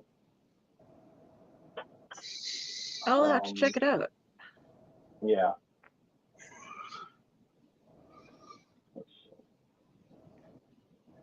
Try to find something.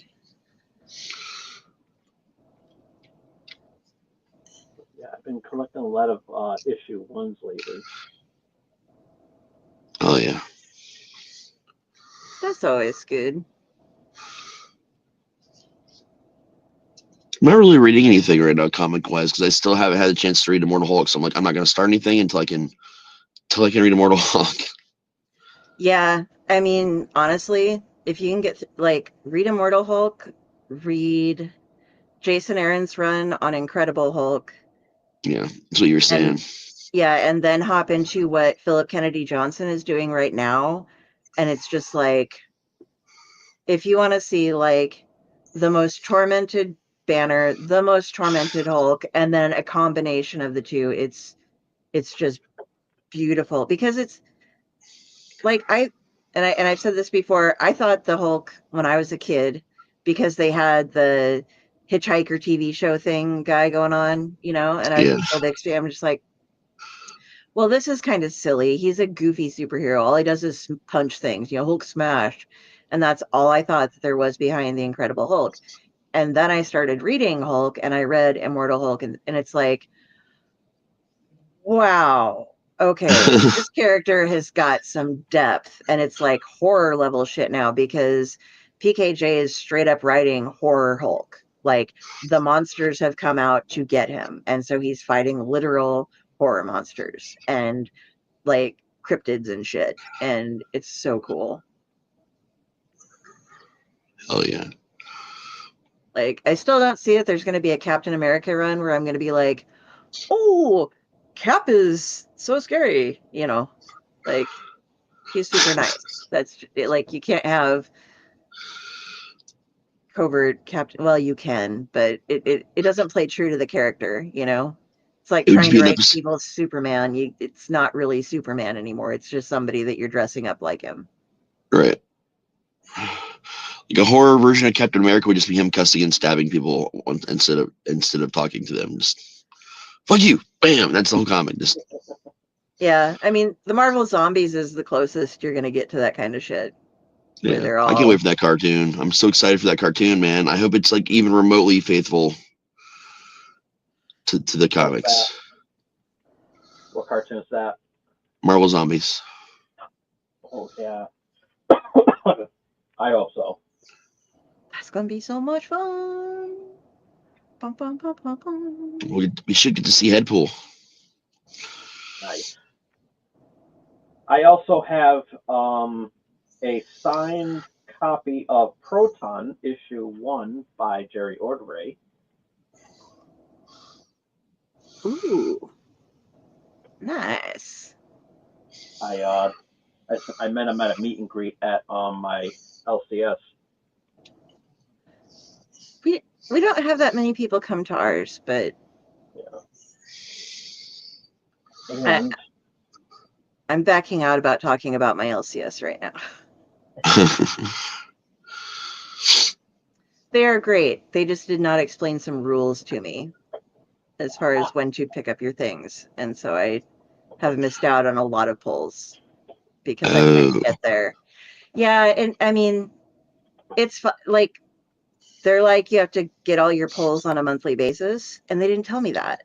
And I kept asking for things, and they waited for like 4 months to say, we quit polling for you a long time ago because you haven't picked it up. And I'm like, why didn't you mention that when you were doing it?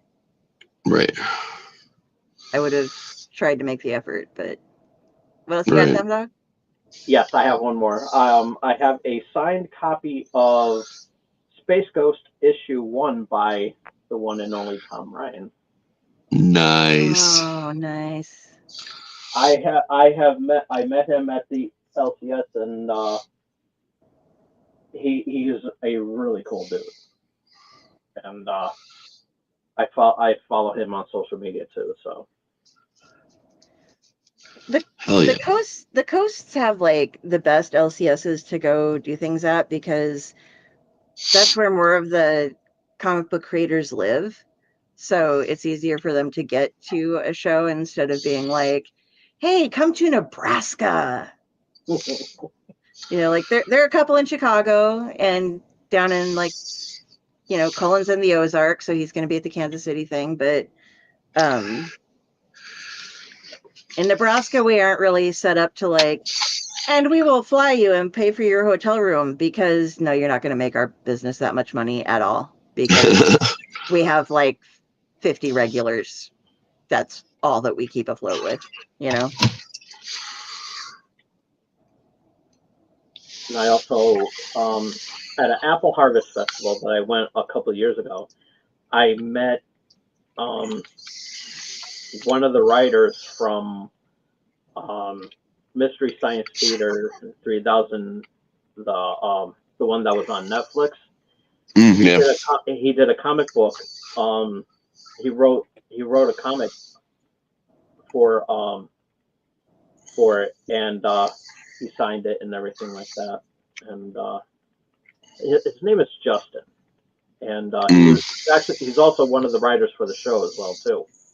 And so he also did work on the comic book, and he's also a really nice dude. Oh yeah. Very nice. Who's the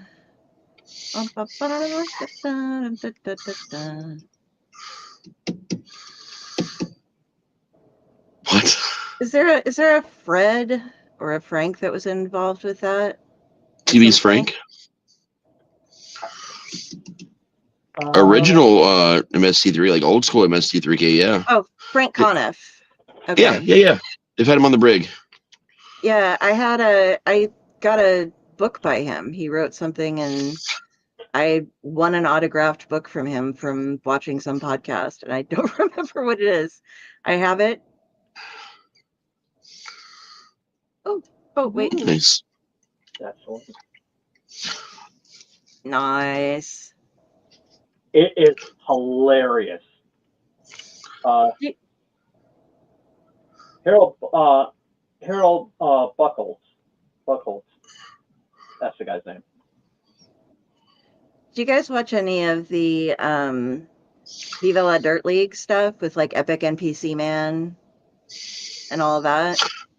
Which one? Hello, adventurer. Welcome to the town of my dick. Yeah. That dude, it's funny that you say that, because that's been the big joke in the whole haunt, like since this last summer. Because I was showing someone, because that episode started going around again, and I was showing it to people, and now like half the haunt just walks around and goes, "Welcome to my dick." Even like the teenagers are doing it. Like it's fucking hilarious. But I watch all their shit religiously.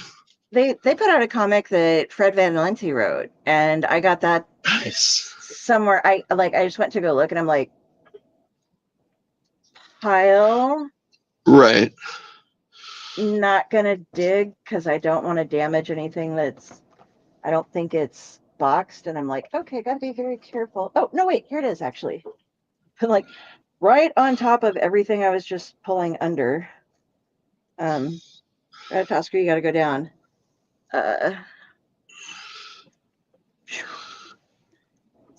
Hero outage. Okay, I've heard him talk about it, but I've not seen it. Yes, and then if you look at the very bottom, hello, adventurers. Hello, adventurers. But yeah, it's the Epic NPC Man. It's put out by Bad Egg, so Okay. yeah, and it's a really good. This is a nice thick book. It came to me a little bent, like because they didn't pack it with anything around it. They just put it in an envelope without any cardboard on it. So I wish they would have shipped it better. But it's not like Yeah. crease bent. It's just kind of like if I wedge it between something for a while, I can fix it. Right. It'll unbend itself. It just was not properly handled. So that would be the one criticism I have for them. But I just ordered it from their site. So maybe if you ordered it from a comic book shop, you would get a better.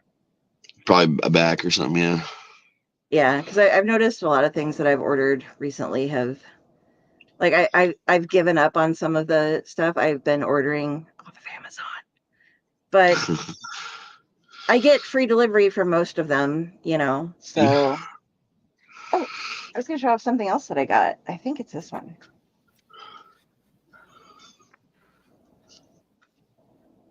Nope. I think it's this one. Nope. Nope.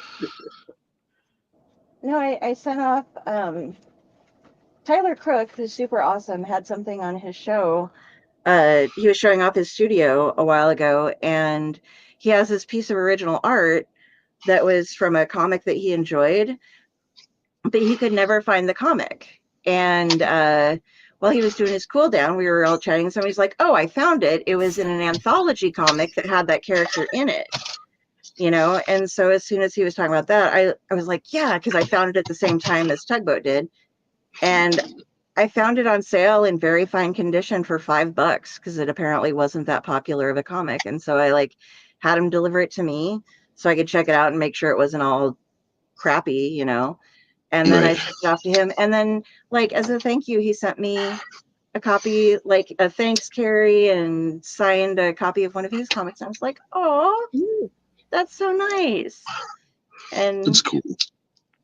yeah, we're friendsies. I don't know. I like how I like that when you get to meet people like different authors. Like we have the Rough House guys and the Weird House guys and all those different people, and you're friends enough where you just you buy each other little things or send each other PDFs or whatnot back and forth, and Definitely. it's a fun adventure to get to know people, and yeah. It really is, man. And speaking of adventures, your books, by the way, Jenny, are making their rounds through the New England area currently.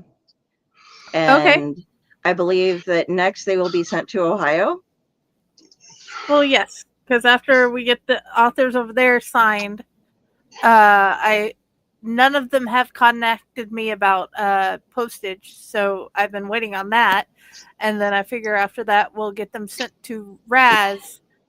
That way he and Ron and Mom specifically asked for Pyle to sign as well somewhere. Okay. Because she loves her Ohio boys. We should finally have the cards ready to go here anytime now, too. Oh, Brutal. Hold on just a second. I got this. I'm gonna. Oh, where do I find the thing? I don't know. I just And I got books for Dell to send to. Okay. What am I doing? Where am I looking? Here we go. I have folders for so many things in my pictures things, and it's like, where'd it go? Where'd it go? Where'd it go? Here we are. Uploading. Ba-bam! Oh, that is epic. Yep. Oh, yeah. It's like, I got these. They go to Curtis next, right? Because Rob got them to him. So they're making the rounds because they all live within an hour of each other or so. Either through postage or through hey, let's hang out and I can trade these books with you kind of thing. I am so good. So they're making their big trek around the United States. These books are fun. So Yeah. It's going to be the best That's cool, Mother's man. Day present ever of all time. Yes, and it's one of those. Sorry, they didn't get done in time, but there were issues. So Well, yeah. Because the first person who got them had multiple holes in her feet, and walking was not an easy trek. And then she and sent them, and then that happened. And it is one of the most heartbreaking things ever that happened when they were on their next person. And now yeah, they're I everywhere. I don't I just like uh so you know one of them was used on display what we're talking about for those of you who don't know, our dear Uncle Necro, James Milton Case, passed away back in December. He passed away on the day that he was going to be signing the books and bringing them and dropping them off to me because we're both in Nebraska. And instead of that, I woke up to a phone call from his sister. And she wanted to keep them for long enough to have one on display at his reception or whatever you call it. So, His wake thing. yes. So after that, they got sent on, and then I've sent them on. But long story short, it's sad because he never did get them signed because we were gonna sign them when he got here. But they were there, and it did make it meant a lot to it. So coincidentally that you had them there, it meant a really lot to his family and friends to have them there to be able to show that, because that was one of his dreams. And they were like, look, he did it. So, yeah. And he did it with us. Yeah. Now they're with Steve Van Samson. Gotta do the horns because he can't do them when he's holding books. Yep. I need that picture. Please send it. I shall send it. Please and thank you. You are welcome. Let me do this. I will just go to. Oh, that's really cool. Oh, nope. I sent you the wrong thing. I'm You going to sent delete the that. wrong- Let me see I it didn't realize. first. Oh, it's an address. Yeah, no, one of my friends is having some problems getting someplace to stay and they needed information on a hotel. So I was just like sending you their hotel information, which is like, why do you want to know about a hotel in Tucson? Because now I can stalk them. I'm stalking you, Okay, Raz. I don't need to stalk them as well. What's funny is that that's Raven, and now tried to pull up Raven, not Steve. Okay, I'm in my friends folder. And Raven. She has dossiers on all her friends. That's fucked up, man. I do. It's fun. But so yeah, I sent it to you. Speaking of mental health. Yeah. But no, I had to help him out, but he had a lot of stalkers back. Oh, just a second. Ooh.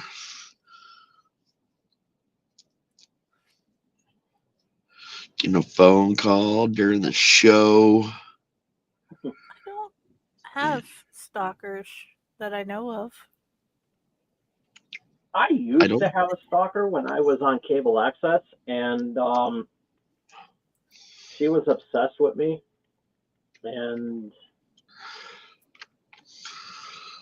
we actually did chat a little bit, but I didn't know her name.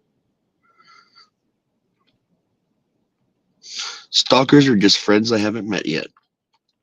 Exactly. And she used to see me. She used to see me mow the lawn without my shirt on, and so yeah. And you didn't marry her? Nope. No. Missed connections. But we did have some dirty chats. There you go. Sexting for the win.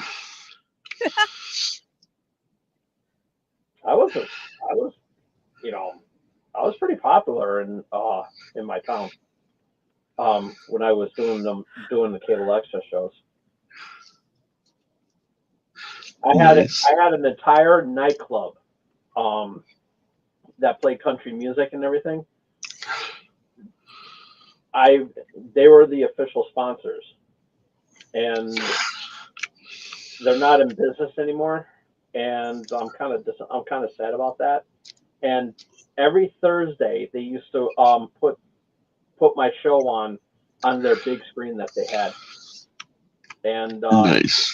one day I took the day off, and we all hung out at the country nightclub, and sure enough they had it, and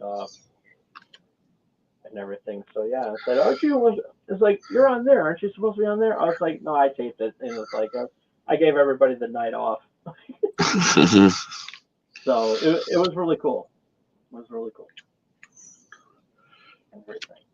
So, Oh yeah. and then I used to I even had my own. I had a couple of groupies who were actually escort services. I had connections.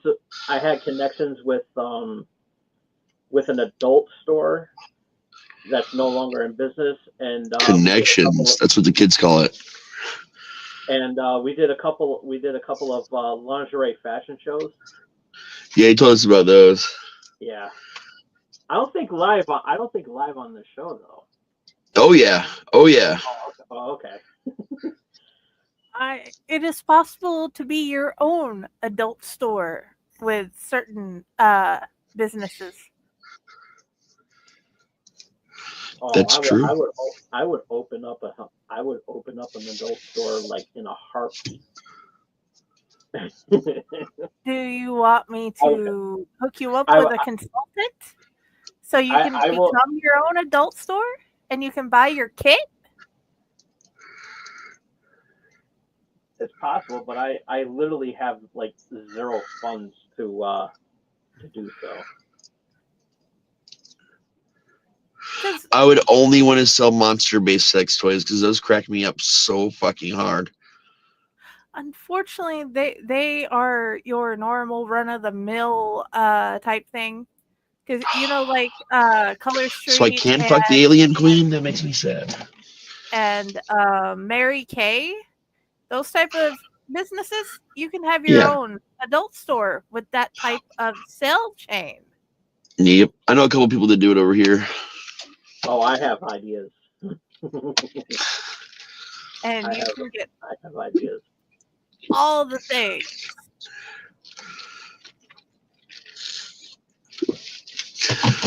Dude, I have a marketing idea for you, Tom. Shoot. Here's what you need to do. Get up some money. Buy a bunch of those Clone a Willy kits, which are basically like molds. You can basically mold your dick into a sex toy, right? And then sell them. Tom Dogs, Tom Dongs. Or just call them Tom Dong. Well, I mean, but they're made by, Tom Dogs. So they're Tom Dogs, Tom Dongs. Tom Dog's wieners. Ask me about my wiener. I thought about that a lot, actually. And you would be surprised at how many people would, buy that. Money, man. Especially if I go back to my old town of Waterbury, Connecticut. So yeah. There you go. Show up at the lemonade stand selling Tom Dogs, Tom Dongs. Get your wieners here. Get your wieners. It's just like fucking me. Would you like it floppy or hard, sir? You'd be surprised. And it's like, I was a really, really good, to me, I still think I'm still a sex symbol in my town. But Southington, now that I'm living in Southington, they don't really know me that well enough yet, but they will. You'll know his penis soon. Coming soon. Coming this fall. Just not spelled C-O-M. Yeah.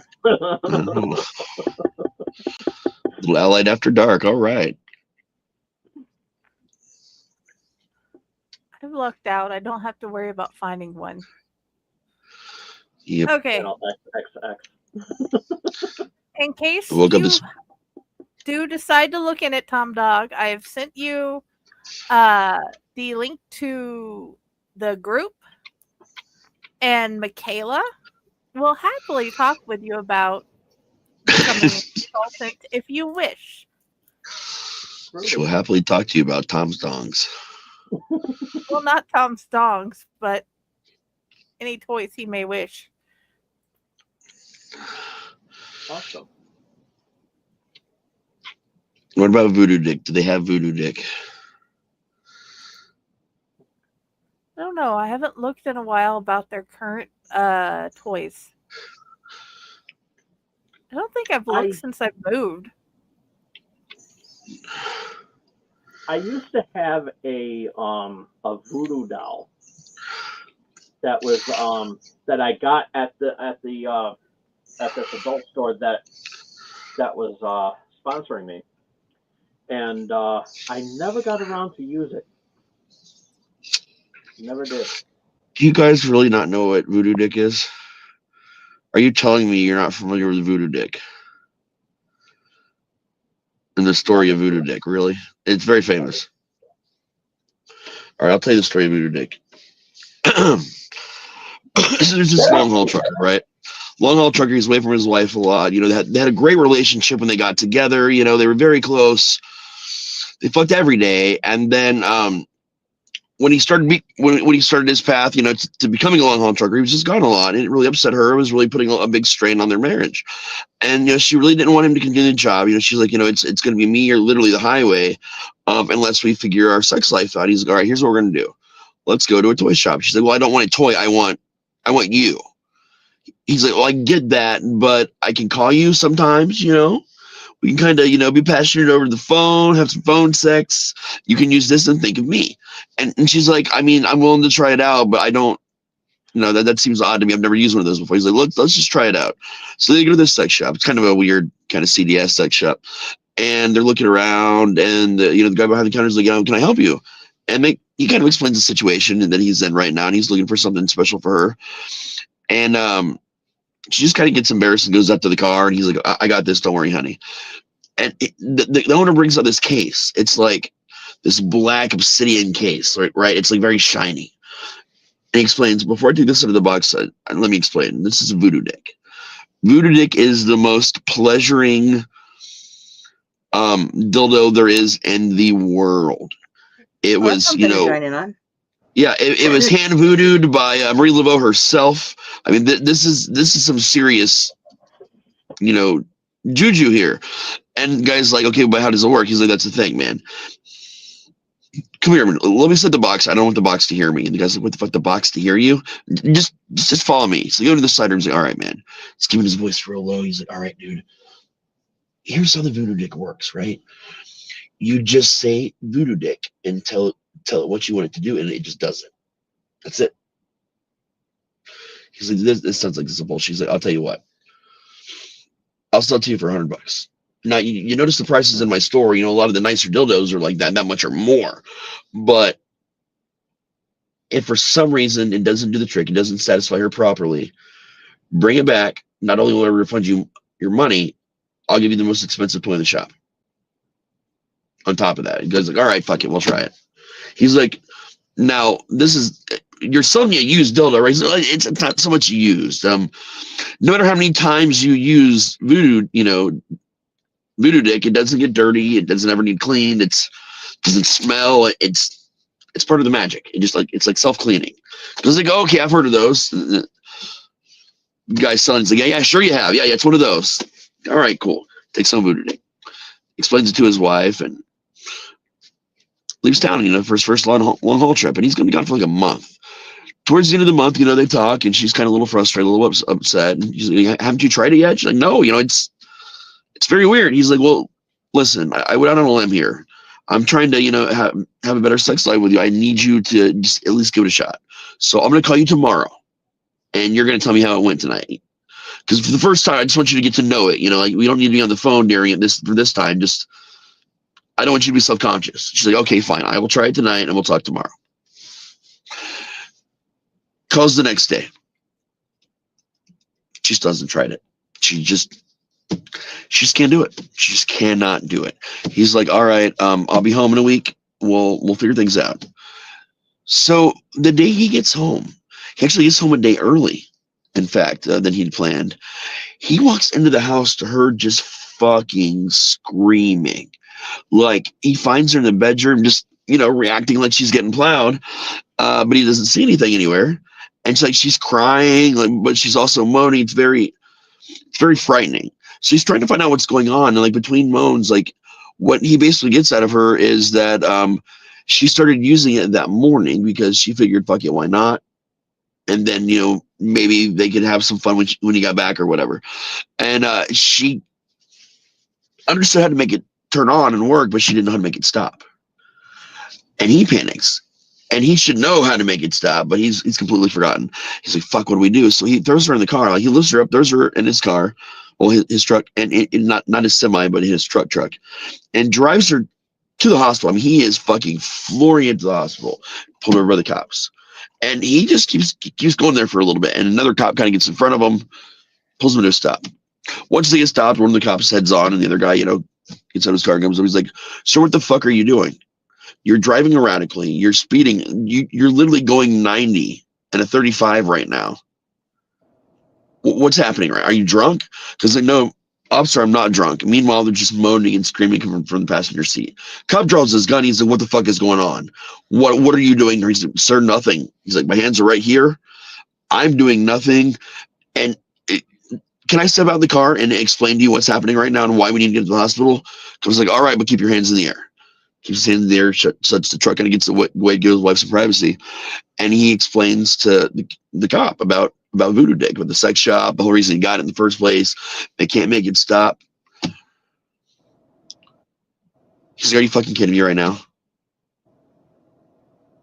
An enchanted dildo. You're telling me you're speeding, and she's acting like that because of enchanted dildo. Like, officer, I promise you. Come around the side of the car with you. I'm not going to show you what's happening, but or at least I will enough for you to know I'm not a fucking liar. He's like, okay, whatever. They go over there, and from his point of view, she's just thrusting a lot and screaming and moaning like they're playing a prank on him or something. So he says, ma'am, step out of the car. And she gasps, I can't. And he goes, all right, this is bullshit. Voodoo Dick my ass.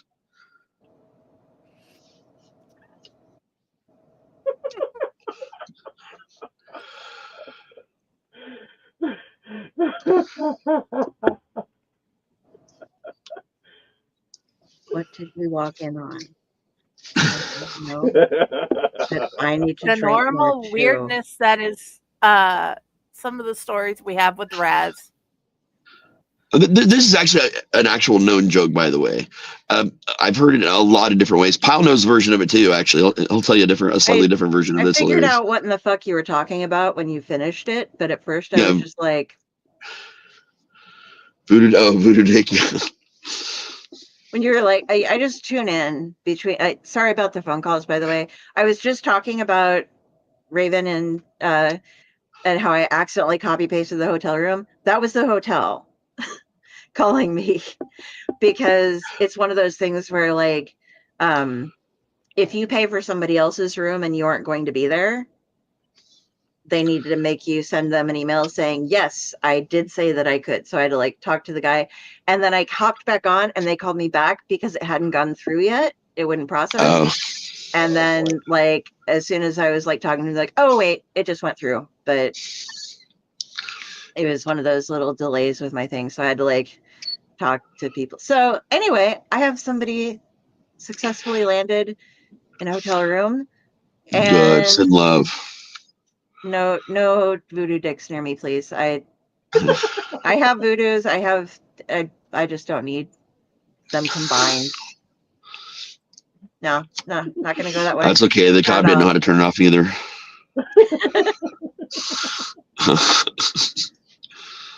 So we're yeah, okay. So Dude, I got asked by my one of the doctors at the pain clinic that's helped me right now since the accident. He's like, he hears my voice. He's like, I know you're here because all the way back in my office, it sounds like a radio DJ has just stepped into the practice, and like that's how I identify you. Like you're the voice guy. So one day he told me that pretty soon he's going to write a voicemail message, and he wants me to do like the voicemail system for the clinic. And everybody's fucking dying laughing. So I start with the whole "in a world coming this summer" shit just to fuck with him. And then out of nowhere, he sent me a text message at home, which is fine. I talked, like, I've actually gotten friends with this guy, so I mean it's not inappropriate for him to text me. He's like, I need a favor tomorrow. Remind me that I asked you for a favor. I'm like, okay. I walked in. I was like, hey, dog, what's going on? He's like, I had this crazy idea, and you're just the guy I need. He's like, I want to do like one of those cheesy old school comedy videos, but like for chiropractics and stuff. I'm like, well, you did come to the right place. That sounds fucking hilarious. He's like, yeah. There's going to be this guy in a giraffe costume. His name is William. I was like, Whiplash Willie. Yes, that's exactly what I'm looking for. Okay, so I used AI to write out this script, and I want you to make it better because you're a writer, and can you do the music and the jingle? I'm like, yes. Would you like me to do a video? You can do a video? Doc, I own a video production company. Could you please? I will pay you. So now I get to write a jingle and do a 30-second commercial ad for Whiplash Willie the Giraffe. Nice. We are so I hope I proud. get to do it soon. We, It will still not be the weirdest thing I've done, but you know, it's my brand of fuckery, so I'm down for it. Okay. You've read a lot, if not the majority of everything I've written, because I don't know how much in the newsletters you've read. I read all the That's- newsletters. Okay, then you've read like probably everything I've written except for this newest thing that I haven't finished and shown anybody yet. So, what if you had to come up with something to say on the spot about Jennifer Elliott, the author, in your talk show host way? I wonder what that would be. Like an introduction type of thing, or Yeah. Welcome author Jennifer Elliott. She's kind, imaginative, and writes just the stories that you want to read. and she appreciates you. Yes. And Yes, she does she it does. all with a smile and a hug. Yes. I send big hugs to all of you. Thank you. That was cool. Oh, I got when I send the box to Dell, because I got a box I got to send to Dell with books and some other stuff in it and some Allied stuff. I have some Hellraiser stickers just for you from that horror and oddities museum I was telling you about. Thank you. I got you. I got some things for both of you. I have stickers all over the floor. My like envelopes full of stickers fell on the floor that I was getting ready to do this laptop backup with. So I need to get all those so I can like. I have the one here that like when I type, my hand rubs up against, so it's wearing off. I probably shouldn't put a sticker in that position. I have it's my crow diving with the egg in its hands. Gotcha. Sticker. So I have a spare. So I can put that on the back and then just remember to not put stickers in that position. Because the other one is that metallic owlite sticker that John sent me a bunch of. Oh yeah. And that one is suffering from no damage whatsoever from being rubbed up against, because that's a high quality made metallic whatever cool ass sticker. This is this is like matte, so it's not as durable, and it like he's getting snow in his face is what's going on. The background color in the face is wearing off just a little bit. Like the wings are great, the egg is great. It's just I rest like this part of my hand on his head all the time when I'm typing. and poor Drew. I can't reach the Drew pillow right now, but I use him to prop my elbow up so I can reach my mouse. And he's getting a little bit of wear and tear, so I'm eventually going to have to buy a new pillow, Drew. Which Uh-oh. which is going to be the time where I'll let everybody know that for like 10 minutes, you can buy at a discount any Get Out merchandise, because Please. you can only buy it when I make it live, and I will not make it live unless I need to buy something from it. So Let me know ahead of time so I can make sure I have something set aside for that. And Okay. then I can have Josh asking why we have Drew on the bed or why Dante has ran off with Drew. That's going to be Saying, interesting. get out. He can use it for nightmares. Like if the monsters come, he can just hold up Drew with "Get out," and it'll be great. That'll be awesome. That is epic. Poor Drew. Oh, you missed it, Raz. Right when we were starting the show, I got the giggles because I was like doing all this stuff, blah blah blah, and I got to get on the show, and he was like, "Good on you, you beautiful soup soul." So I'm like, Evening soup. yes. I'm like, I'm beautiful evening soup. I have not gone back and watched that again because I think if I do I my have a couple intro, I'll times. rebel. I need to re-record that, but it's another one of those things where it's like that takes 3 hours. Well, we got to do a new 24-hour stream this year at some point. Yeah, I just don't know when we Yeah. want to do that.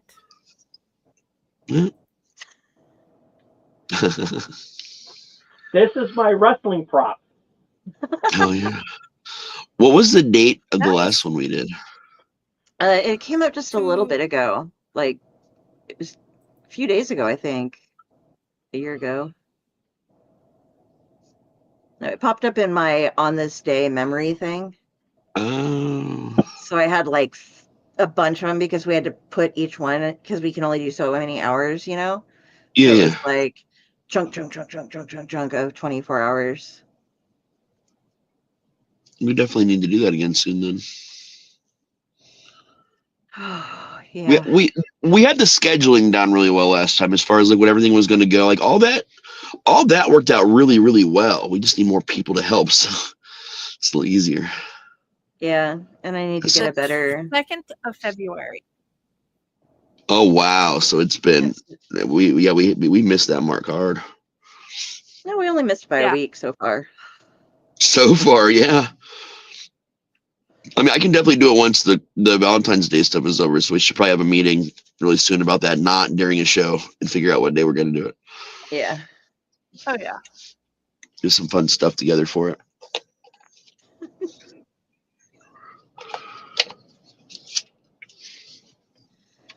Oh. I have hurt many backs with this. It's actually very, very durable. Very durable. It looks Oh my like god. it. That's the other news I forgot to tell you guys. I knew there was something big I was forgetting to tell you guys. I'm going back to wrestling in a fun way for sure. It looks like I'll be helping with writing and being one of the color commentary announcer for Federation. Don't know when, sometime soon. And we're also going to try and produce like an outdoor, like outside show in I think August. Nice. So like that was really cool. And then when I was doing Hardcore Heels with Steven on Thursday, I put out a challenge that anyone that remembered me back when I was a wrestler and wanted to challenge me, I would come back to the ring one time and one time only for a death match. So threw that challenge down. But Threw that challenge down officially. So is that the official name now? Hardcore Heels or something like that?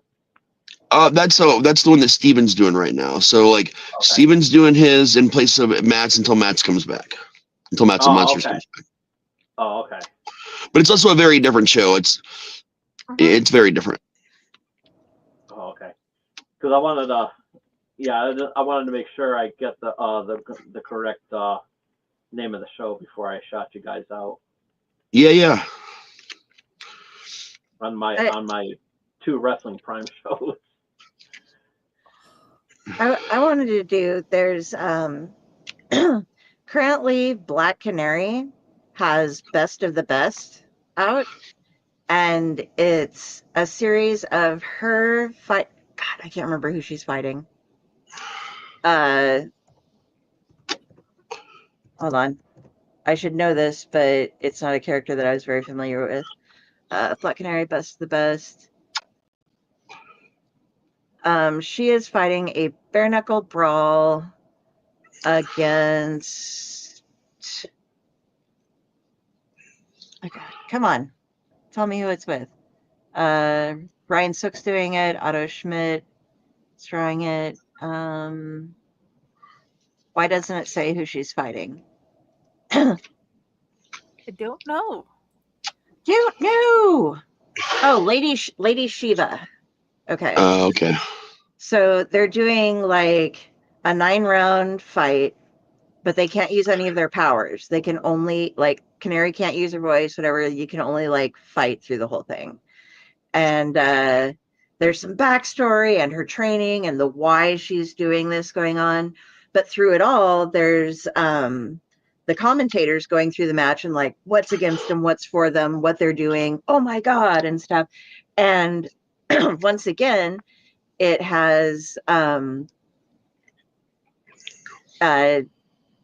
Suntress, who does Word Balloon and has also been in like Spider-Man before a character was named after him. He was Principal Suntress in Ultimate Spider-Man.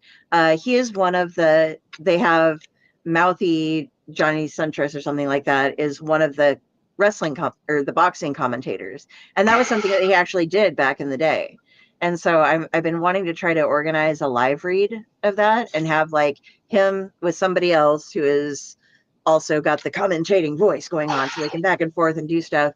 And then like the rest of the story going on in the background.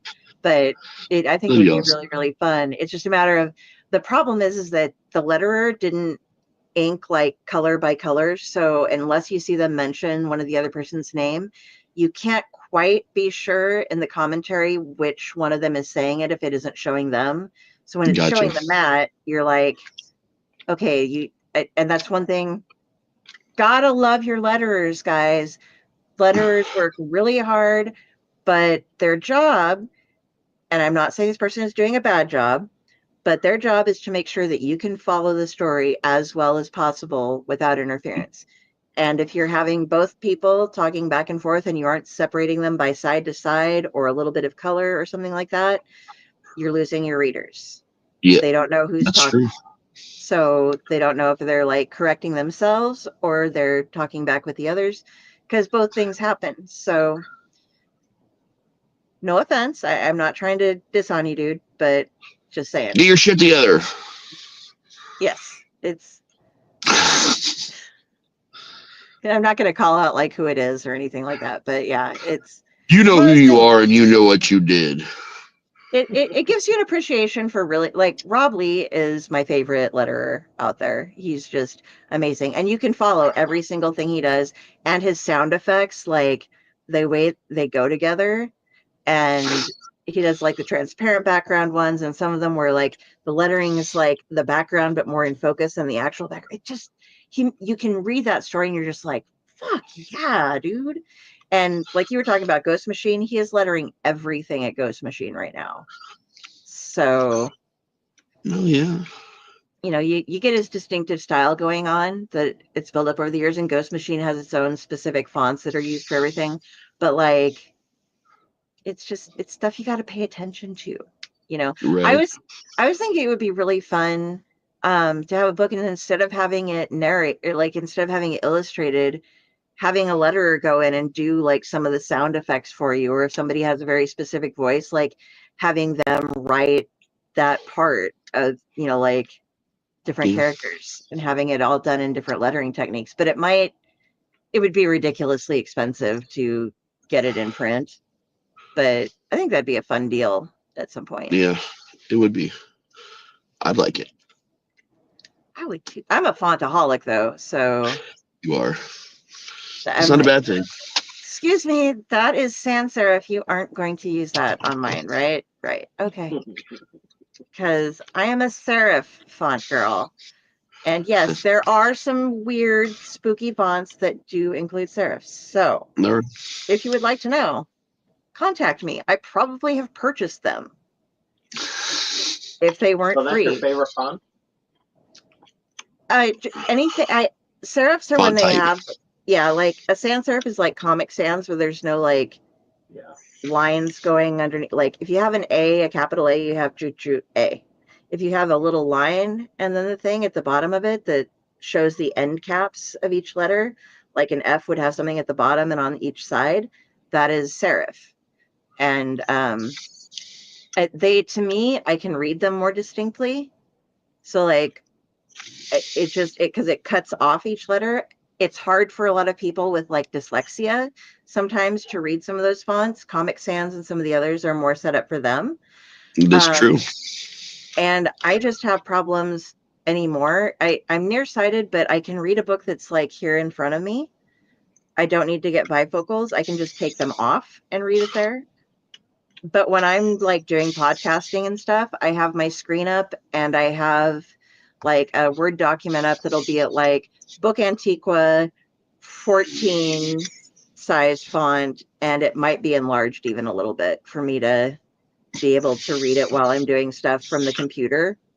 It doesn't have to be quite that big but there are comic books recently that I've gotten. I was just reading Seance in the Asylum, which is great, but it has part of the font coming in as old-timey writing in a script, which is a different style of font as well, which you can have serif or sans serif, but script is when it looks like somebody's writing it instead of it being like typed. And so it usually curls together and looks like old-timey handwriting.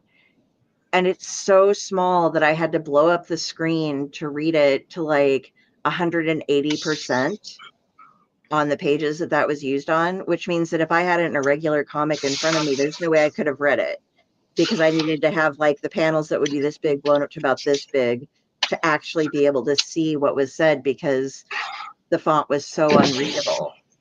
And Yeah. the rest of the font was fine that they did in normal talking, but these little passages, and it was like, okay, I get you're going old timey. You change the color of the the background so that you could see that that's written on like old parchment instead of regular paper. But you need to actually select a font that isn't so scrunched up that it's completely unreadable to anybody without a magnifying glass. Yes. And I don't want to be that guy. Like, it looked really cool, and I've read like From Hell by Alan Moore. Yeah. Very cool, but some of the font choices are really hard to read. I'm be right back. Dun dun dun. I've been I can't tell if that was trying a promise or a threat. both. Okay. I've been trying to work with that sentiment that I came back on in, and I apologize, stomach issues tonight. And with that, to make the ads for the different things for the two books coming out, and have the script, but be a easily read gothic print like thing. Okay. So that's a little bit of thought process. Yeah. But nobody's dressed. Only one person is dressed in that style of clothing of all the authors. Only one author picture is dressed in the what you'd expect for the adventure thing. So yeah. But then you have me in my pink flowery pants and my pink shirt in a graveyard. It happens. So yeah, but it's uh and then it's actually something that people should think more about. If you're going to go for cool, go for not scrunched up so people can read. Yeah, definitely. Do you need to reapply more tape? Yes. Or is it foiled?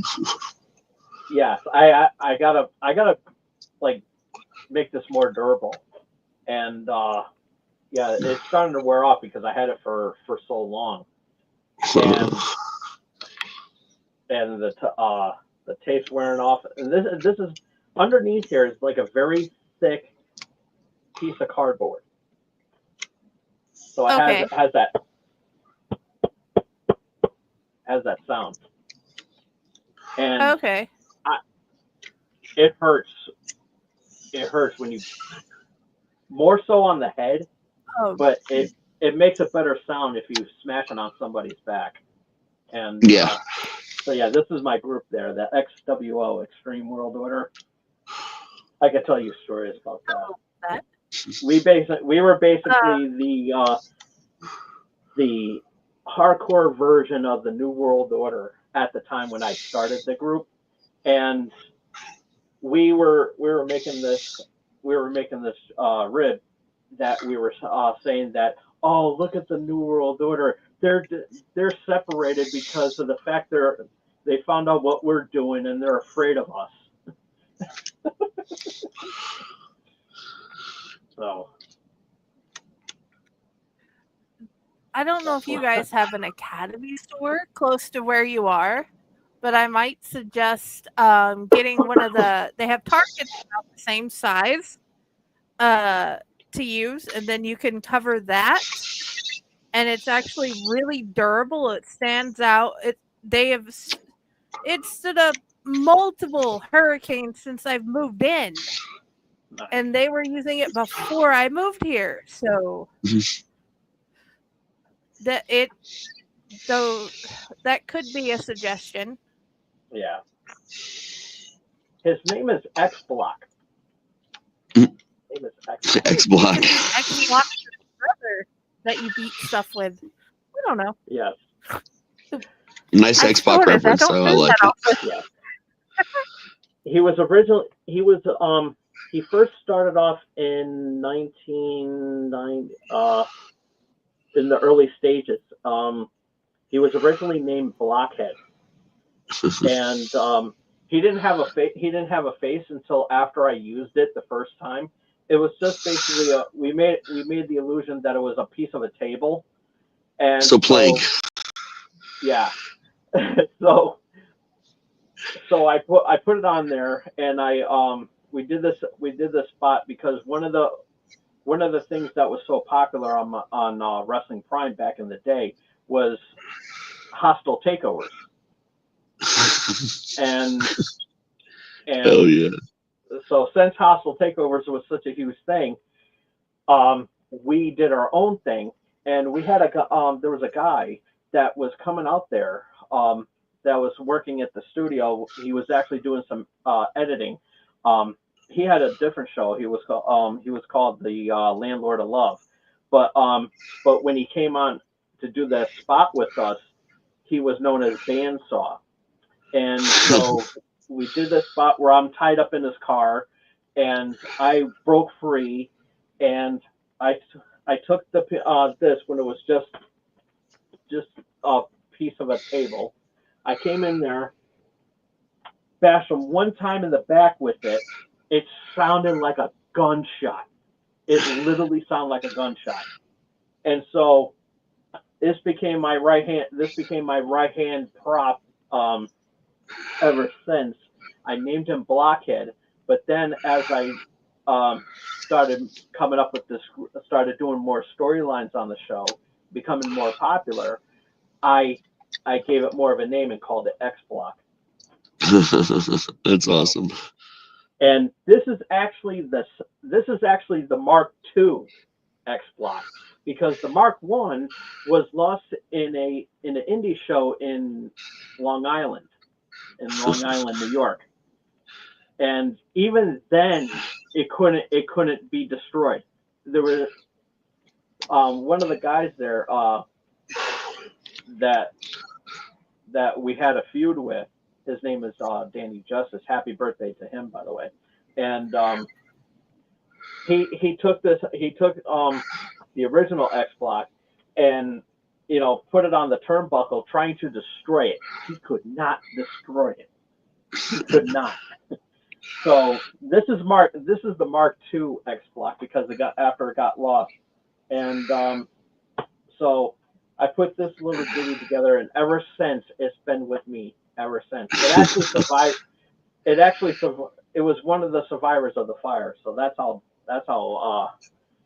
good that was. Luckily, it wasn't in the same. Luckily, it wasn't in the same room as the fire. Thank God. It Yeah. was in the garage. It was in the garage with all my other stuff, and but yeah, it was really awesome. Oh yeah. That is awesome, and I'm glad you weren't in the same room as the fire, and you Right. lived. I'm Yep. glad. That is amazing. And I'm not. And I was not saying get rid of him. I was saying give him a brother to help beat things up.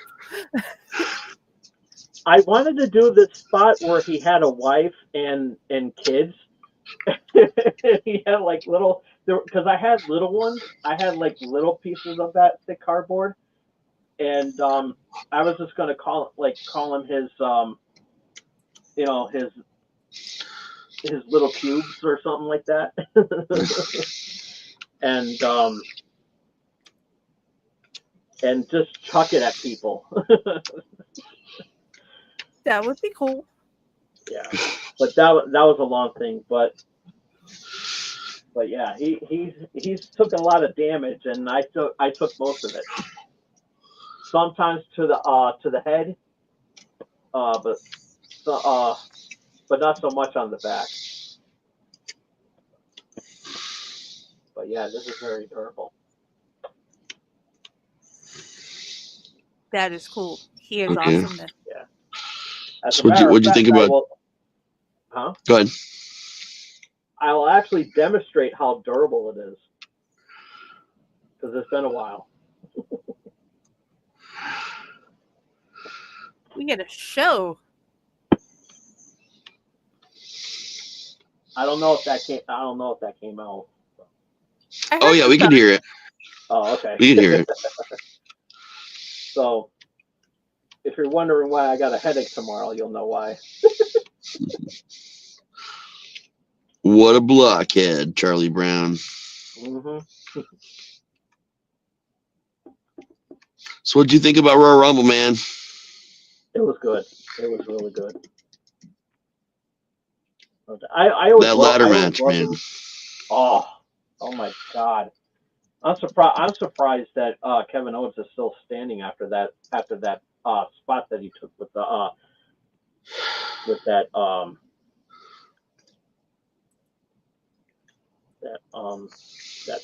that Arn Anderson slam there.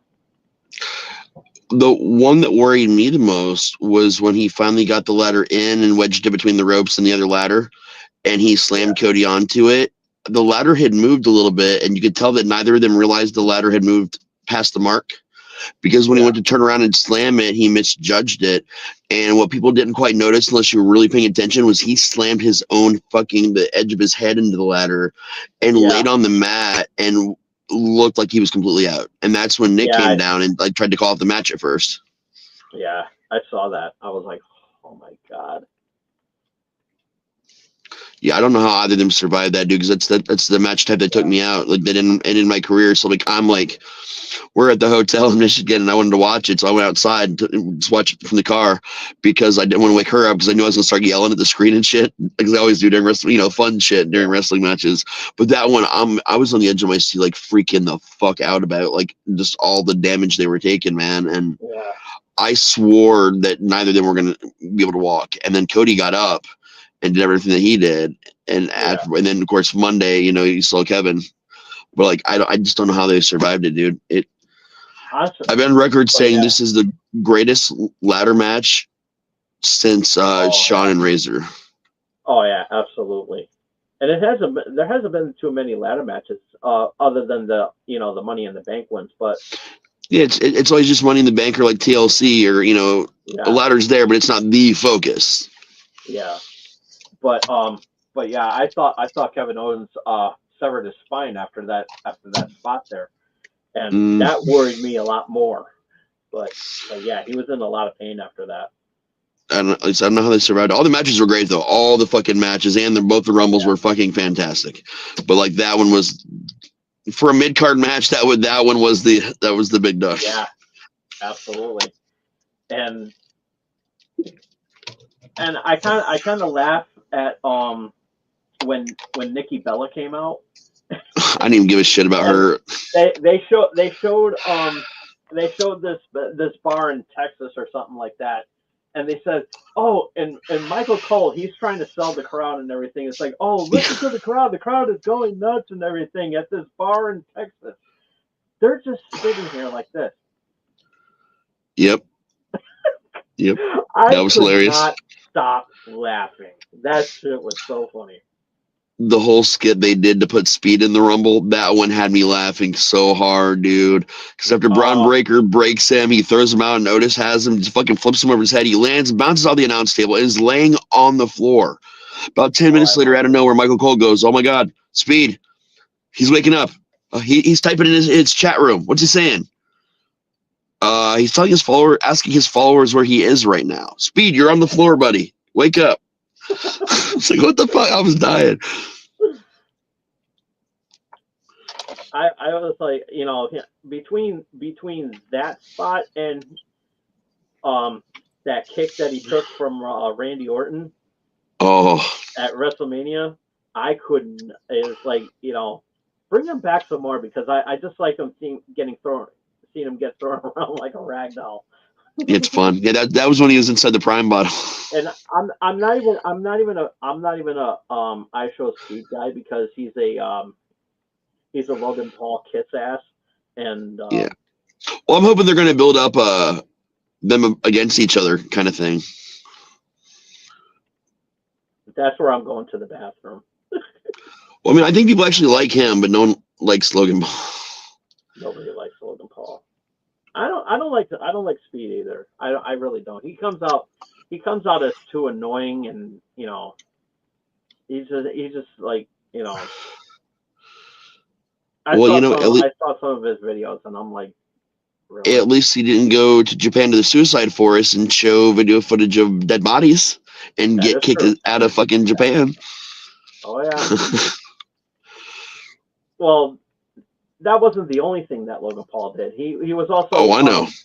He was damaged. He was like, he can no longer go to Japan, and that's why, you know, when WWE did a show in Japan, he had to back out, because in reality, he's not supposed to be. He's actually banned from the country. They were busting his balls on a talk show recently, and he said, actually, I'm not actually banned. I'm just not going to go back unless they invite me. And everybody's dying laughing. Like, wrestlers and everybody are just fucking dying laughing. Like, dude, why the fuck would they invite you there? We know you're banned. That's why you couldn't go on tour with us. He's like, shut up, man. That's not even true. And they're like, dude, come on. Yes, it is. That was dumb as fuck. Exactly.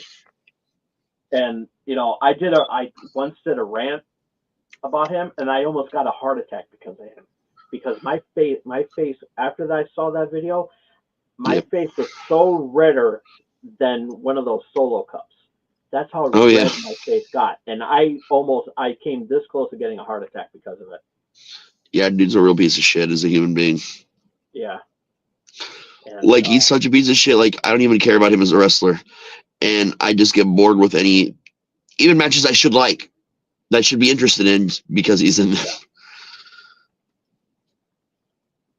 It's like I've never tried Prime, that Prime energy drink. I will never do a product review of that. I would never do it, or anything that's affiliated with him in any way.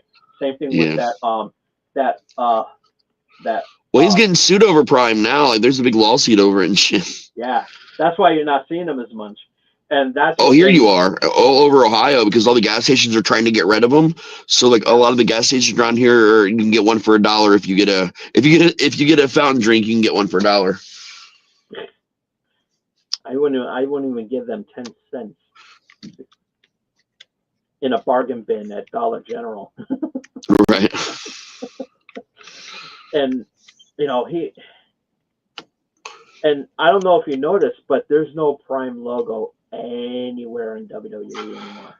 Yep. I think they dropped him as a sponsor. They had to, because I'm not seeing. They always said the Prime thirst quench stations and all that shit. I haven't seen any of that lately. Yeah. Especially when they moved over to Netflix. Yep. And well, after the Vince thing, they doubled down all over again with Slim Jim. Yeah, they're pushing more of that because Macho Man. Yep. LA Knight and everything. is in the new commercial. Who was it? I can't remember. Is it Xavier Woods in LA Knight? I can't remember. I know LA Knight.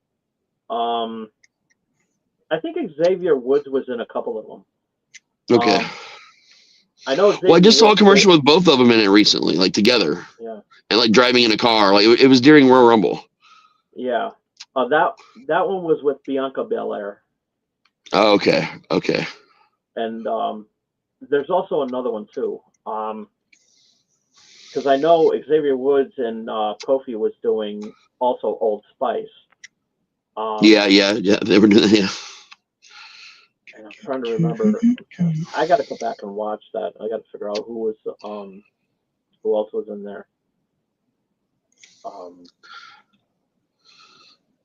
Did you see that they brought back Fandango? Yeah. I did. It was amusing. But he's on NXT, so that's good. Yeah.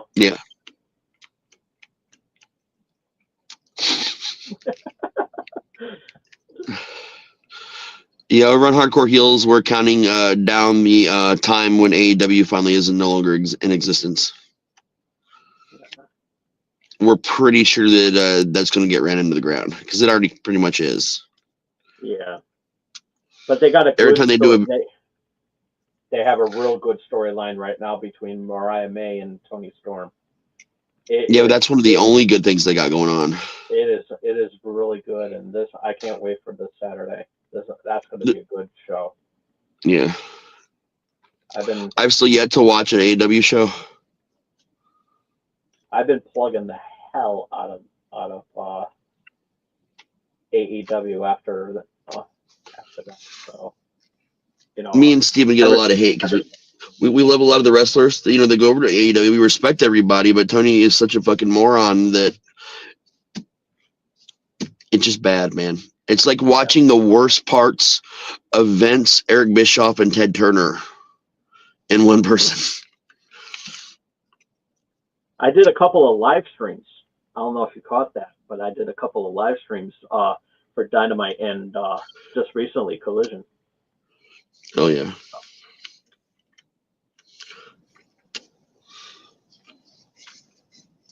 I heard. Well, actually, I saw the match OVW where Dude Love came back for a match. Well, not more for an appearance than anything. Who did? Dude Love.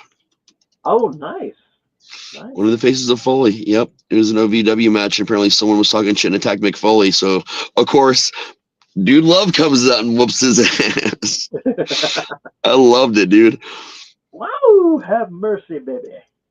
I was joking around on Heels that they needed to do one more time where Foley comes back and does all his personalities in the Rumble like he used to. Oh my god, that would be so fun. See, like half of one costume, half of another, and watching him throw himself out of the ring, I think is the best thing I've seen in my entire life.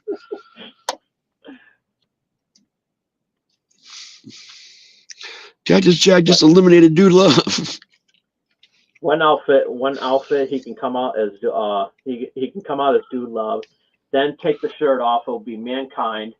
Then after that, actually no, Mankind first. Take the button-down shirt off. It'll be Dude Love. Then after that, he'll take off the tie-dye shirt. It'll be Cactus Jack. Yeah. That would. And then beneath all that, there's just a flannel, and then it's just Mick Foley. Yeah. It's Triple H, all his personalities. The Dude Love glasses is on underneath the Mankind mask. Like it's the whole. There's layers, man. Yeah. But he's an onion of a wrestler. I did do a couple of nitpicking on the Royal Rumble because they kind of gave away a spoiler about John Cena. I don't know if you caught that because they were advertising him to be a part of the Elimination Chamber match. They said he was going to be at Elimination Chamber. They didn't say he was going to be in the Elimination Chamber match itself. Yeah. They just said he was going to be at Elimination Chamber. So everybody just figured, okay, cool. He's going to either be a guest or he's going to wrestle somebody. Maybe it's a big deal. Yeah. Because some people will wrestle over the right to use their entrance. Their free pass. Yeah. kind of sleuthed it because I was like, okay, they're advertising him to be at the PLE, and it's Yeah. like, okay, so yeah, he's not going to win the Royal Rumble, and then that part I Wait. got correct, but then the next night, and then on Raw he qualified, he's qualifying for the Elimination Chamber match. We didn't qualify. He just took a spot. Yeah. He said, "I've been with this company for a long time. It was offered to me, and I decided to take it." And I can't blame him for that. yeah, I like him as a person. I just don't care about John Cena, the wrestler. But yeah, I am excited though for him, which is making me excited about his character for his retirement run, because I think that's really cool. I think that's a really cool thing to do as a wrestler, to have a retirement run. yeah, because I think they are pushing him to have, I think they're hinting at a push for him to win the title at some point before Right. before his official last match. Well, it's going to be a title he hasn't had yet, probably. Yeah, and because I think they want to push the world title on him. Possibly. Hey guys. Yep. I've got some shit going on. Sorry I keep popping in and popping out, but as we're 3 hours in, I'm going to drop for the night so I can handle the rest of this. Okay. Sorry about that. It's just a lot of stuff is happening and I have to keep bumping in and out and stuff. But I will see you guys all tomorrow night. And Brad Tosker loves you and I love you. And it was good to see you guys tonight. I will see you tomorrow. All right. Be safe. Love you. Love you too. Ah, it's the creepy view. and then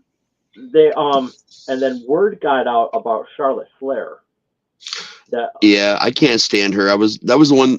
It was a great match, and she deserved the win. I mean, cool, she was great. I just don't care about Charlotte Flair. So, and there was people online that if a word got leaked out that Charlotte Flair was going to win the Rumble because they're pushing her to win the championship. Well, because she doesn't have much time left in the company. You can tell. Yeah. Her injuries are, man, she's back, but probably not for a super long time.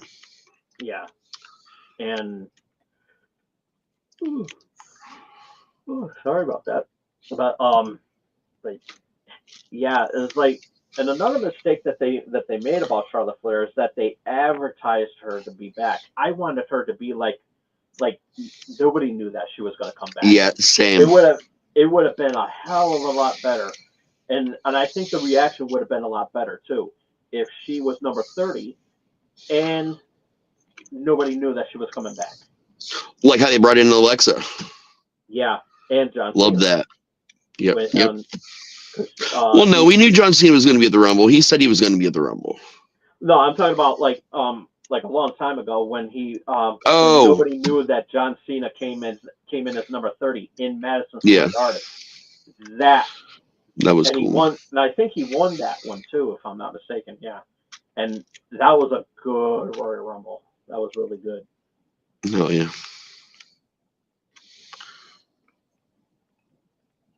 And Teddy Sprinkles. Yes. Exactly.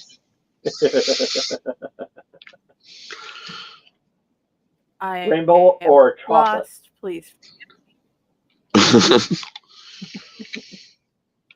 We always need chocolates in the shape of breasts.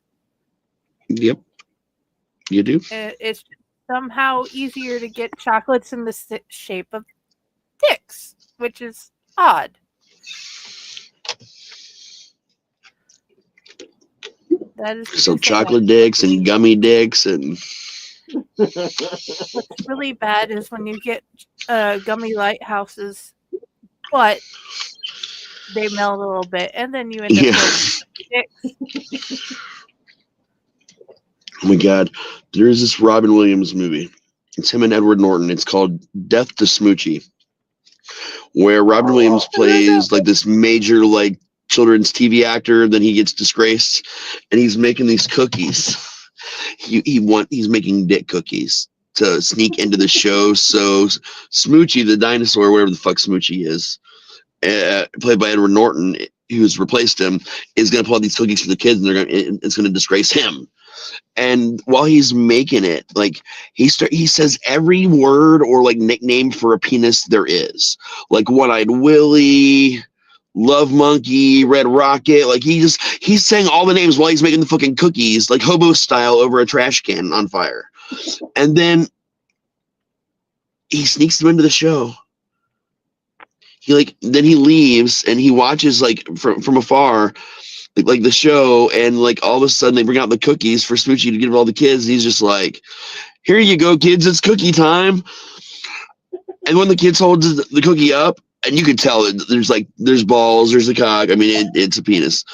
And he's like, this kid goes, "This cookie looks like a," and he's about to say dick. And Smoochie goes, "A rocket ship," and everybody's going, "Rocket ship," and Robin Williams just starts fucking screaming and cussing and kicks over his birds like, "What the fuck?" It's the weirdest Robin Williams movie ever, and it's fucking brilliant. It even involves the Irish Mafia and ice skating for some reason. Did you ever see Yes. 1 Hour Photo? That's the second weirdest one he's ever made, and that was one hell of a like horror suspense movie. I love that movie. It's a good one. Love that movie. And he played a really good role in that one. It was like, and he was just like this creepy guy that was working at a photo booth and everything like that, and he was like obsessed with this family, and Yep. and gave their daughter a camera and said, "Here, you can have this. This is for free." And he actually got in trouble for that and everything. And he was like, "Oh my god!" Yep. And he was making double rolls of their films of their pictures to keep, and because he was obsessed with the woman. yep, that was a fucked up movie, man. It's good though. Yeah, it was. Now I want to watch them again. Only one of them I have. The other one died in a tornado. You ever seen Novocaine with Steve Martin? Second time in his life he was a dentist in the movie. Yeah. That one was pretty crazy too. It had Laura Dern and that guy that played Casey Jones in the Turtles movie. Yep. That was a good movie. That was good, dude. So I was thinking about the other day, and I can't remember what the fuck it was. It's a movie called Happiness. It's an indie film. It's really fucking weird. Like, it's one of those things where there's a big family of people, but like you don't know they're a family until like later into the movie because all the little side stories are coming together to where they're at the dinner table talking, and you realize, oh, okay, they're all related. They're all friends. Cool. Like one of the parts of the story is one of them is murdered someone and is keeping the body parts in their fridge. I don't know. It was a weird movie, and I just randomly remembered it the other day, and now I got to go watch it again. I haven't had a chance to watch it, but I've been going through a lot of David Lynch stuff first since he passed recently. Now I'm curious because it sounds familiar. Happiness or David Lynch? Both. Happiness was just a weird one-shot indie movie, man. It's a weird movie. David Lynch, of course, is Mr. Twin Peaks himself, and very many other amazing things.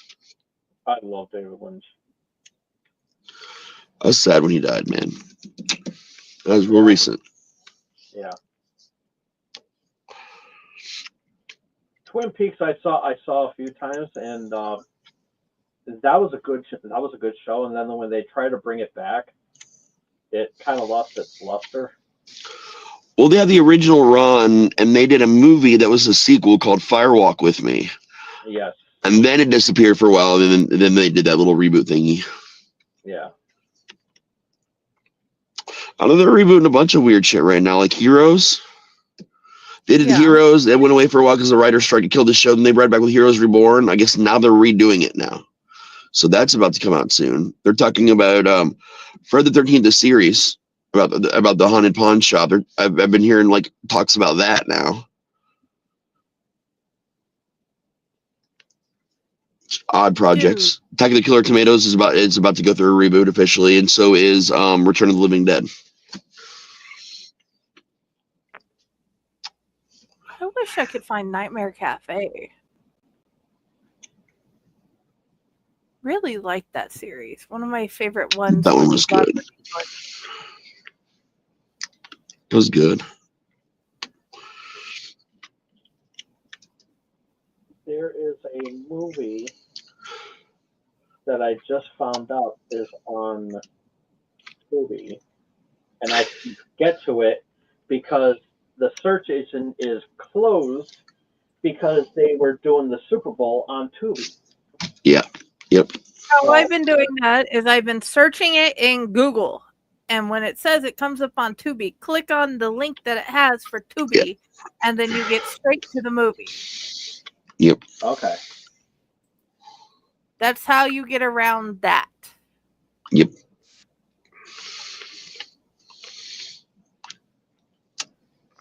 And right now, Brenda Richardson has me wondering why Woody and Buzz need a Dalek as a friend. Well, one of my favorite movies, indie films, is actually on there, and I'm glad for that because now I can watch it again. And it's called Galactic Gigolo. It's actually it stars one of my friends who just recently passed away not too long ago. His name is Carmine Capabianco, and I am actually good friends with him because he used to do a cable access show at the same studio that I was doing the shows on. Nice. And so yeah, I haven't seen him in so years, and when there was a horror fest back in 2019. I found out that he was there. I had to go see him, and he actually signed one of his movies that I bought for him, and it's not Galactic Gigolo. It's not Galactic Gigolo, but this is actually one of his finer films. It's called Psychos in Love. Yep, I've seen that one too. And he runs a strip club, and he has a dislike of grapes, and anybody that talks about anything grape related, he goes nuts and kills them. Becomes a serial killer. And he also falls in love with a woman that has the same obsession. So yeah, it's a pretty cool movie. I like that. So yeah, those are my two favorite Carmine movies that I like, and yeah, so we reunited at that time and everything like that. He didn't remember me at first, but then when I told him about Fun Stuff with Carmen, that was a show that he used to do in Waterbury. He also ran a video store too in town, and so which was called Fun Stuff Video, and yeah, he passed away not too long ago, and so yeah, I've been remembering him ever since. Oh yeah, man. I bring him up sometimes too, so I still got to do a couple of movie reviews too, and everything. It's a good way to keep them in your thoughts, man. Absolutely. Plus, it's really cool to see some old shots of Waterbury because he did the films in Waterbury, Connecticut. So he had his own. He had the home of Tom's Dongs. Mm-hmm.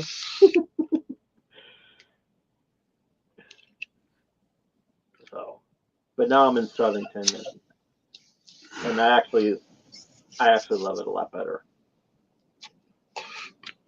Oh yeah.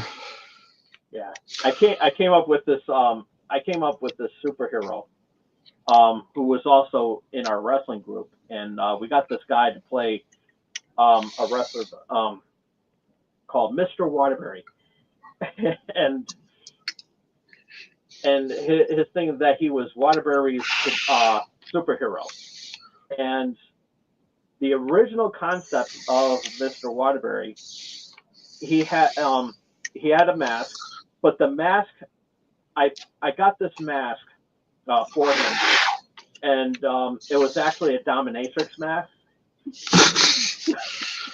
So I was shopping around for masks, and I just happened to be at this adult store in town, and so there was this mask over there. I said, you know what? Mr. Waterbury would look good wearing that mask, and it was pretty funny. But then he converted from wearing that mask to just a ski mask. So, and Mr. Waterbury, everybody was making it look like he's like a crook or something like that and everything, but he's supposed to be a superhero, but he loses every single match. that was his stick. That, you know, he was basically our talent enhancer. He was the super jobber. Yeah. And so yeah, that was really funny. And he actually had an arch villain too. His name was Super Driver, and Super Driver he was this trucker, and and this is basically, we were panning it out that Super Driver was actually this guy that was was responsible for creating Mr. Waterbury. Because he was a truck driver carrying all this toxic waste all over here around town, and then he hit a pothole in Waterbury and hit on this regular guy, and so now he's just Like the Toxic Avenger. Yeah, but only he loses. They just officially announced that they are doing this several year long. No, not the remake. They're releasing it finally. It's been made for a while. Yeah. They've been trying to find a way to release it for like almost 2 years now. Yeah. It's going to come out at the very end of August for limited engagement in theaters, and then straight to streaming and like DVD. Nice. I'm excited as fuck. I don't even know if the trailer came out yet. A long time ago. Oh, okay. Long time ago. I wonder what the because I know Lloyd Kaufman, I think, is still doing it. Is still in charge of that. No. Oh, no. He was a consultant and he owned the rights to it, so he's listed as like an executive producer or something. But no, dude, a lot of famous people are in it too. Oh, nice. It had a big budget. That's good. That's good. Peter Dinklage is actually. Yeah, he's going to play a villain in that movie. No, he's the hero. Oh, yeah, that's right. Yeah, he's playing. He is playing Toxie. Yeah, that's right. Toxie before the toxic sludge hits him. Yeah, it looks awesome though, and absolutely hilarious. I hope we get to see what he looks like. You know, unless they're going to keep that a secret until the movie finally comes out. I think they're going to keep that more of a secret until the movie comes out, probably. Okay. I just hope. Well, I mean, they did a release, a viewing of it at this big event, and then they expected within like a couple months to have distribution. Then distribution fell through. Although the movie is very highly rated, like critics and people loved it, and for some reason, I think it's just the schlockiness factor of it. But they finally found a way to release it. Nice. I can't wait to see it. Oh yeah, I'm a huge Toxic Avenger fan. I also saw the cartoon. You ever saw the cartoon? Toxic Crusaders. I had not only had it, I had the video game for Sega and the action figures. Action figures was done by the same people who did Turtles. Mm-hmm. I'm in the special features for the. I think it was the 20th anniversary edition of the movie. I think it was the 20th. I did it as a favor to Uncle Lloyd, and he said, "Raz, if you say that the first time you ever masturbated was the shower scene in Toxic Avenger 1, I will give you a free box set of everything I have and sign all of it." I was like, "Well, I'd have done it for free, but hell yeah." We were at a convention. I fucking did it. Nice. I've never seen it. He assures me it's in there. I've never seen it. And I was shrooming when I did that too. But yeah, I was shrooming. I remember what convention that was now. I have many ways to see that movie. That movie's so awesome. I love them all. Yep. Citizen Toxie was pretty crazy. Yeah, you really got to watch all the Sergeant Kabuki man before that because they tie in. Yeah. But I like the three-way that they had in that movie though. Citizen Toxie. That was funny. Well, it is getting late, and I got dinner to go eat still. Oh, you haven't finished? 12. I thought you were eating beforehand. I ate part of it. Okay, so you did like I did. I ate about half my food. Yeah, I literally ate half my food. Yep. Okay, then thank you all for being here, and thank you guys for letting me listen to all the things as I learned the lore of the wrestling. And Voodoo Dick. Yes, so much more to learn. And I don't think a lot of people understand how much lore is in wrestling. Oh yeah, there's a lot. There's a lot. So especially backyard wrestling. I guess good night all. And if you don't know where to find us by now, you know where to come ask. Okay? Yeah. You know where to come ask by now. Always Make face sure up the subscribe button. Always watch the horror movies. Always read the horror books. And come back and find us. Mwah! Bye, everyone. Later.